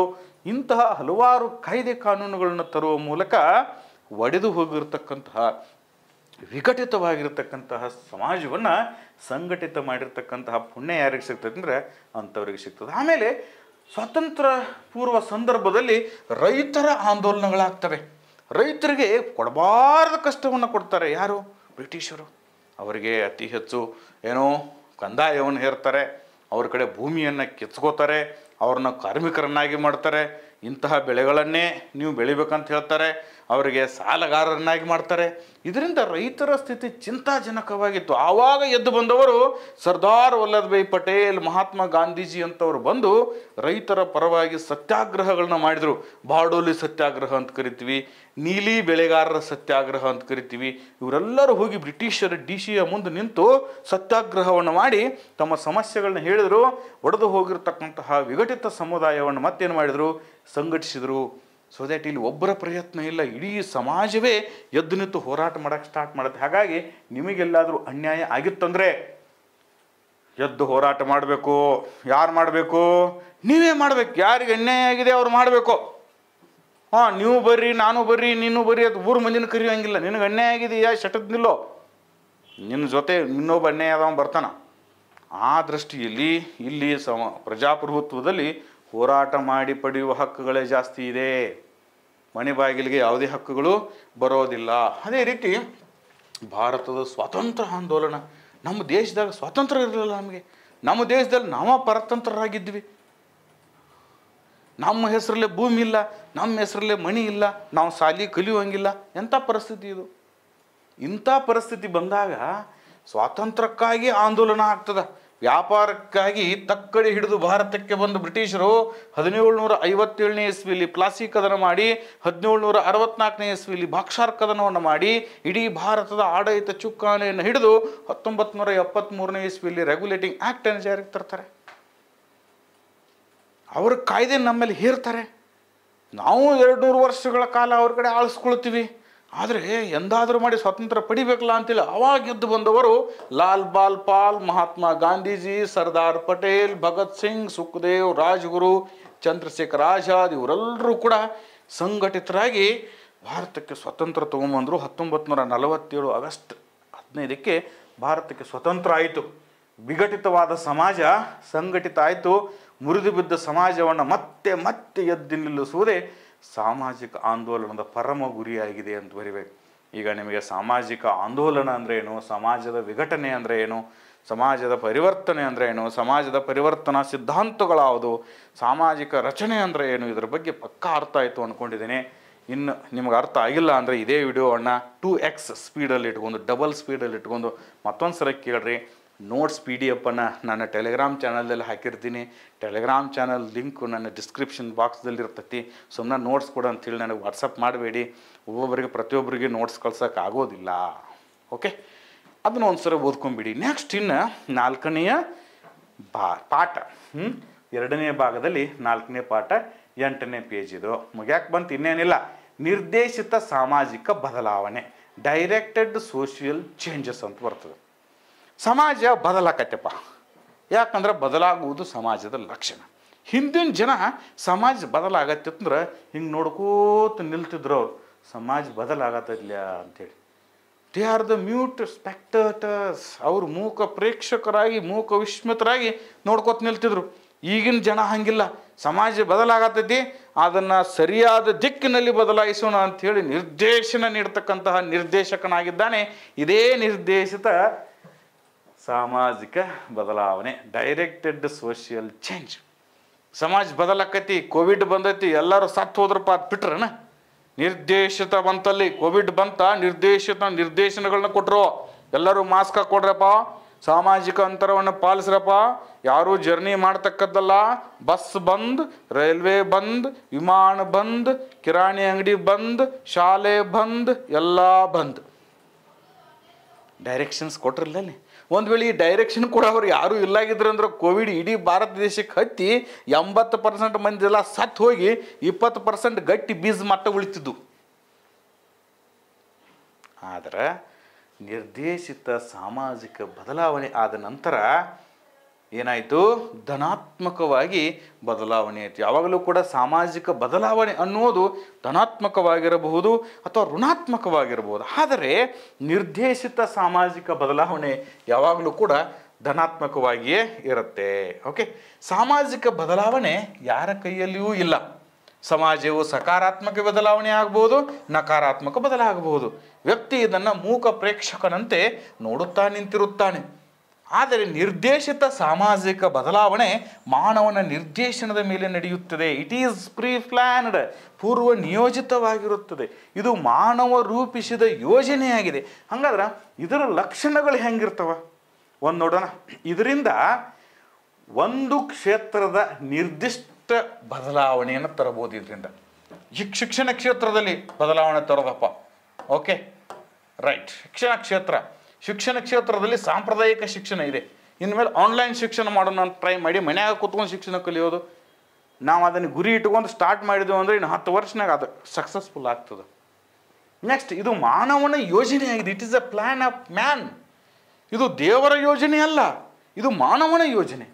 ಇದರ ಫಲಿತಾಂಶವನ್ನು ಮೊದಲೇ ಊಹಿಸಬಹುದು ನಾವು. ಇನ್ನು 10 ವರ್ಷ ಬಿಟ್ಟು ಶಾಲೆಗಳೆಲ್ಲ ಬಂದ್, ಆನ್ಲೈನ್ ಶಿಕ್ಷಣ ಸ್ಟಾರ್ಟ್, ಮನೆಯೇ ಶಾಲೆಗಳು. ಕೋವಿಡ್ದಾಗ ಆಗಿದೆ ಆ ಥರ ನಾವು ಇದನ್ನು ಊಹಿಸಬಹುದು. ಸಂಘಟಿತ ರಾಜಕೀಯ ವ್ಯವಸ್ಥೆ ಹೊಂದಿದ ಸಮಾಜ ಮಾತ್ರ ನಿರ್ದೇಶಿತ ಸಾಮಾಜಿಕ ಬದಲಾವಣೆ ತರಲು ಸಾಧ್ಯ. ಇದು ಬರಬೇಕಾದ್ರೆ ಸಂವಿಧಾನಬದ್ಧವಾದ ರಾಜಕೀಯ ವ್ಯವಸ್ಥೆ ದೇಶದಲ್ಲಿರಬೇಕು. ಅಂದವ್ರು ಮಾತ್ರ ಇದನ್ನು ತರೋಕ್ಕೆ ಸಾಧ್ಯ ಇದೆ. ಹಾಗಾದರೆ ಈ ಒಂದು ನಿರ್ದೇಶಿತ ಸಾಮಾಜಿಕ ಬದಲಾವಣೆಯನ್ನು ತರಲು ಯಾವುದ್ಯಾವುದು ಟೂಲ್ಸ್ ಇದೆ, ಯಾವುದ್ಯಾವುದು ಟೂಲ್ಸ್ದಿಂದ ಈ ಬದಲಾವಣೆಯನ್ನು ನಾವು ತರಬಹುದು? ಸಾಧನಗಳು ಯಾವುದಿದೆ? ಸಂವಿಧಾನ ಬೇಕಿದೆ. ನಿರ್ದೇಶಿತ ಸಾಮಾಜಿಕ ಬದಲಾವಣೆ ತರಬೇಕಾದ್ರೆ ಸಂವಿಧಾನ ಬೇಕು ನಮ್ಗೆ. ನೋಡ್ರಿ, ಸಂವಿಧಾನದಾಗ ಮೊನ್ನೆ 106ನೇ ತಿದ್ದುಪಡಿ ಆಗಿದೆ. ಏನು ಹೇಳ್ತೈತಿ ಅದು? 33% reservation for women's in Lok Sabha and ವಿಧಾನಸಭಾ. ಇನ್ಕತಕ್ಕ ಮಹಿಳೆಯರು ಪುರುಷರ ಜೊತೆಗೆ ಸಮನಾಗಿ ನಿಂತು ಇಲೆಕ್ಷನ್ ನಿಂತು ಆರಿಸಿ ಬರಬೇಕಾಗೈತಿ. ಇನ್ನು 33 ಸೀಟುಗಳನ್ನು ಮಹಿಳೆಯರಿಗೆ ಕ್ಷೇತ್ರಗಳಲ್ಲಿ ಮೀಸಲಾತಿಯಲ್ಲಿ ಮಹಿಳೆಯರಟ್ಟೆ ಎಲೆಕ್ಷನ್ ನಿಲ್ಲಬೇಕು. ಅಂದಾಗ ಆಟೋಮೆಟಿಕ್ಕಾಗಿ 181 ಮಹಿಳೆಯರು ಲೋಕಸಭೆಗೆ MP ಆಗಿ ಹೋಗ್ತಾರೆ. ಇನ್ಮೇಲೆ ಈಗ ಮ್ಯಾಕ್ಸಿಮಮ್ 50 ಜನನೂ ಇಲ್ಲ, ಇಲ್ಲಿ 10% ಕೂಡ ಇಲ್ಲ. ಇನ್ಮೇಲೆ 181 ಜನ ಮಹಿಳೆಯರು ಲೋಕಸಭೆಯಲ್ಲಿ MP ಆಗಿ ಹೋಗ್ತಾರೆ. ಸಾಮಾಜಿಕ ಬದಲಾವಣೆ ಆಯ್ತಿಲ್ರಿ. ಮಹಿಳೆಯರಿಗೂ ಕೂಡ ಸಬಲೀಕರಣದ ದಿಟ್ಟ ಹೆಜ್ಜೆ ಇಲ್ಲೇ ಇದು. ಮಹಿಳೆಯರ ಕೈಯಾಗ ಅಧಿಕಾರ ಕೊಟ್ಟರೆ ತೊಟ್ಟಿಲ್ಲ ತೂಗುವ ಕೈ ಜಗತ್ತನ್ನು ಆಳುವ ಶಕ್ತಿಯನ್ನು ಹೊಂದಿದೆ ಅಂತಕ್ಕಂಥದ್ದು ಪ್ರೂವ್ ಮಾಡ್ಬೋದಲ್ಲ. ಇದು ನಿರ್ದೇಶಿತ ಸಾಮಾಜಿಕ ಬದಲಾವಣೆ. ಅದಕ್ಕೆ ಟೂಲ್ ಯಾವುದಂದರೆ ಸಂವಿಧಾನ. ಇನ್ನು ಎರಡನೇದು ಸಾಮಾಜಿಕ ಶಾಸನ. ಹಲವಾರು ಶಾಸನಗಳನ್ನು ಮಾಡ್ತೀವಿ ನಾವು. 1955ರಲ್ಲಿ ಹಿಂದೂ ವಿವಾಹ ಕಾಯ್ದೆ ಭಾರತದಲ್ಲಿ ಜಾರಿಗೆ ಬಂತು. ಆವಾಗ ಅದಕ್ಕಿಂತ ಮೊದಲು ಬಹುಪತ್ನಿತ್ವಕ್ಕೆ ಅವಕಾಶ ಇತ್ತು. ಹಿಂದೂ ವಿವಾಹ ಕಾಯ್ದೆಯಲ್ಲಿ ಏಕಪತ್ನಿತ್ವ ಕಡ್ಡಾಯ ಮಾಡಿದರು. ಸೊ ದಟ್ ಬಹುಪತ್ನಿತ್ವ ಮಾಯ ಆಯಿತು. ಮಹಿಳೆಯರ ಸ್ಥಿತಿಗತಿಗಳು ಸುಧಾರಣೆ ಆಯಿತು. 2019ನೇ ಇಸ್ವಿಯಲ್ಲಿ ತ್ರಿವಳಿ ತಲಾಖನ್ನು ನಿಷೇಧ ಮಾಡಿದರು. ಇಸ್ಲಾಂ ಪರಂಪರೆಯಲ್ಲಿ ತಲಾಕ್ ಅಂತ 3 ಸಲ ಹೇಳಿಬಿಟ್ರೆ ಹೆಣ್ಮಕ್ಳಿಗೆ ಡೈವರ್ಸ್ ಆಗ್ತಿತ್ತು. ಈಗ ಹಂಗಿಲ್ಲ. ಹಂಗೆ ಹೇಳಿದ್ರೆ ಅವ್ರ ಮೇಲೆ ಶಿಕ್ಷೆ ಇದೆ. ಕಾಗ್ನಿಜಬಲ್ ಅಫೆನ್ಸ್ ಮಾಡಿದರು, ನಾನ್ ಬೇಲೇಬಲ್ ವಾರೆಂಟ್ ಕೊಟ್ಟರು, ಅವ್ರನ್ನ ಜೈಲಿಗೆ ಹಾಕ್ಬೋದಾಯಿತು. ಸೊ ದಟ್ ಇಸ್ಲಾಂ ಧರ್ಮದಲ್ಲಿ ಏನಾಯ್ತು, ಈಗ ತಲಾಕ್ ನೀಡುವುದು ಕಠಿಣ ಆಯಿತು. ಶಾಸನಗಳ ಮೂಲಕ ನಿರ್ದೇಶಿತ ಬದಲಾವಣೆ ಆಯಿತು ತಾನೇ. ಅದೇ ರೀತಿ ನೀತಿ ಯೋಜನೆ ರೂಪಿಸುವುದು. ನಮ್ಮ ದೇಶ ಸ್ವಾತಂತ್ರ್ಯ ಆದ ತಕ್ಷಣ ನಮ್ಮಲ್ಲಿ ಪಂಚವಾರ್ಷಿಕ ಯೋಜನೆಗಳನ್ನು ಜಾರಿಗೆ ತಂದಿವಿ ನಾವು. ಇದನ್ನು ಜಾರಿಗೆ ತರೋದರಿಂದ ಮೂಲಸೌಕರ್ಯ, ಕೃಷಿ, ಕೈಗಾರಿಕೆ ಅಭಿವೃದ್ಧಿ ಆಯಿತೋ ಇಲ್ಲೋ? ಸಮಾಜದಲ್ಲಿ ಧನಾತ್ಮಕ ಬದಲಾವಣೆ ಆಯಿತೋ ಇಲ್ಲೋ? ನೆಕ್ಸ್ಟ್ ಕಲ್ಯಾಣ ಕಾರ್ಯಕ್ರಮಗಳನ್ನು ತರ್ತದ. ಇವೆಲ್ಲ ನಿರ್ದೇಶನ ನೀಡಿ ತಂದಿರತಕ್ಕಂಥದ್ದು. ನರೇಗಾದಂತಹ ಕಾರ್ಯಕ್ರಮಗಳು ದೇಶದ ಜನರಲ್ಲಿ ಉದ್ಯೋಗ ಕೊಡ್ತು, ಉದ್ಯೋಗ ಖಾತ್ರಿ ಸಿಕ್ತು. ಹಲವು ಕುಟುಂಬಗಳು BPLದಿಂದ APLಗೆ ಬಂದವು ಇವತ್ತು. ಹೌದಲ್ವಾ? ಆಧುನಿಕ ಶಿಕ್ಷಣ ನೀಡಿದರು. ವಿದ್ಯೆ ಬಾಳಿನ ಬೆಳಕು ಹೊತ್ತು ಕರಿತೀವಿ. ಇದರಿಂದ ಇಂದಿನ ಬಾಲಕ ಮುಂದಿನ ನಾಯಕ ಆಗ್ತಾನೆ. ಶಿಕ್ಷಣ ಕೊಟ್ಟಿಲ್ಲಾಗಿದ್ರಂದ್ರೆ ನಮ್ಮಲ್ಲಿ ಮೌಲ್ಯಗಳು ಬೆಳೀತಾ ಇರಲಿಲ್ಲ, ನಮಗೆ ಉತ್ತಮವಾದ ಉದ್ಯೋಗಗಳು ಸಿಗ್ತಾ ಇರಲಿಲ್ಲ, ಓದಕ್ಕೆ ಬರ್ತಿರ್ಲಿಲ್ಲ, ಬರೆಯಕ್ಕೆ ಬರ್ತಿರ್ಲಿಲ್ಲ, ಸಾಹಿತ್ಯ ತಿಳ್ಕೊತಿರ್ಲಿಲ್ಲ, ಪುಸ್ತಕ ಓದ್ತಿರ್ಲಿಲ್ಲ, ಜಗತ್ತಿನ ವಿದ್ಯಮಾನಗಳು ನಮಗೆ ಗೊತ್ತಿರ್ತಿರ್ಲಿಲ್ಲ.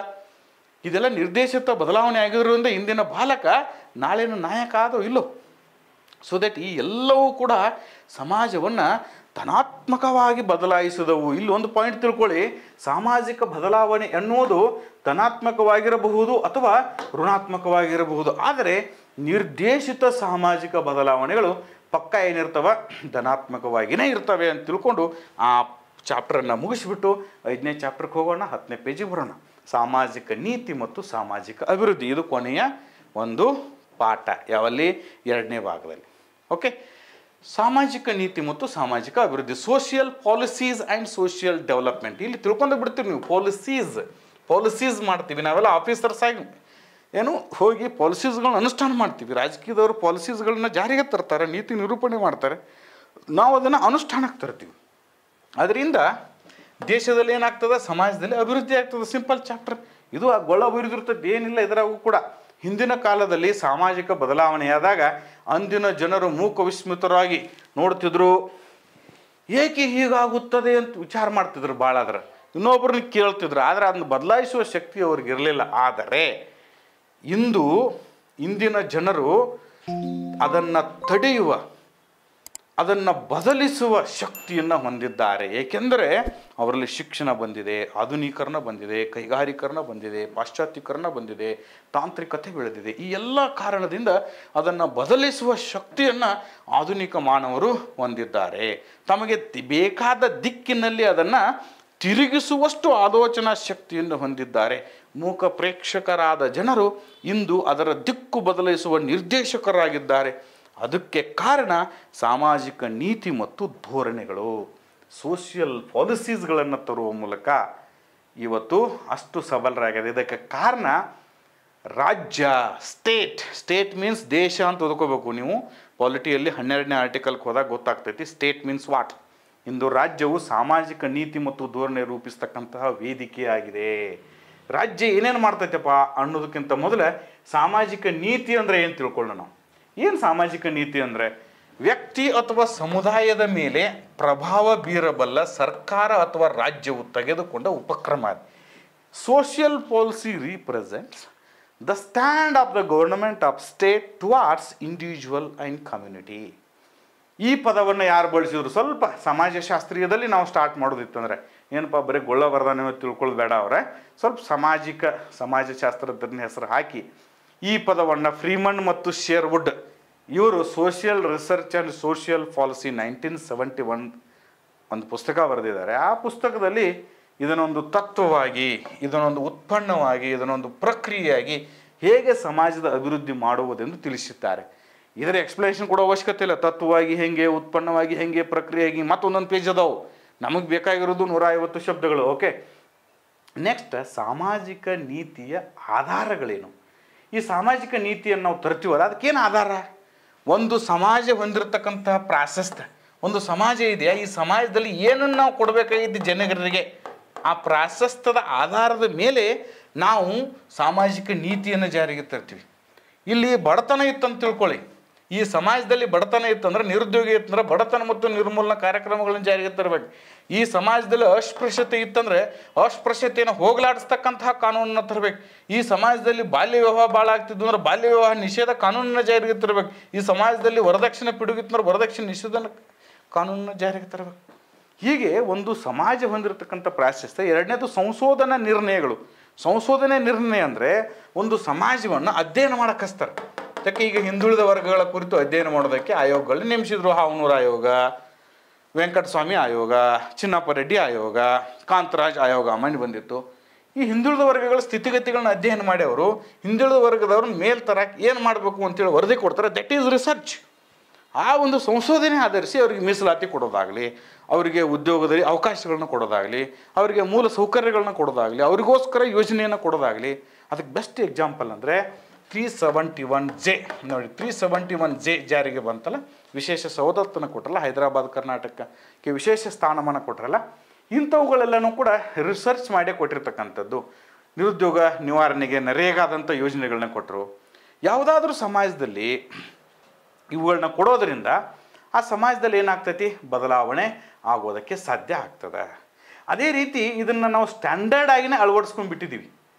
ಸಮಾಜದಲ್ಲಿ ನಾವು ನೀತಿ ನಿರೂಪಣೆ ನಿರ್ದೇಶನಗಳನ್ನು ಸಂವಿಧಾನದ ಭಾಗ 4ರಲ್ಲಿ ರಾಜ್ಯ ನೀತಿ ನಿರ್ದೇಶಕ ತತ್ವಗಳು ಅಂತ ಬರ್ತವೆ. ರಾಜ್ಯ ನೀತಿ ನಿರ್ದೇಶಕ ತತ್ವಗಳು ಬರ್ತವೆ. ಅವುಗಳನ್ನ ಸೇರಿಸುವ ಮೂಲಕ ಸಾಮಾಜಿಕ ಭದ್ರತೆ, ಆದಾಯದ ಸಮಾನ ಹಂಚಿಕೆ, ಸಮಾನ ಕೆಲಸಕ್ಕೆ ಸಮಾನ ವೇತನ, ಕಲ್ಯಾಣ ಸೇವೆಗಳು ಇವುಗಳನ್ನೆಲ್ಲ ಜಾರಿ ಮಾಡುವ ಮೂಲಕ ರಾಜ್ಯಕ್ಕೆ ಜಾರಿ ಮಾಡಬೇಕಂತೇಳಿ ನಿರ್ದೇಶನವನ್ನು ನೀಡ್ತದೆ. ಇದೇ ನಿರ್ದೇಶನದಿಂದ ಪ್ರಸ್ತುತ ಕರ್ನಾಟಕ ಸರ್ಕಾರವು ಪಂಚ ಗ್ಯಾರಂಟಿಗಳನ್ನ ಜಾರಿಗೆ ತಂದಿದೆ.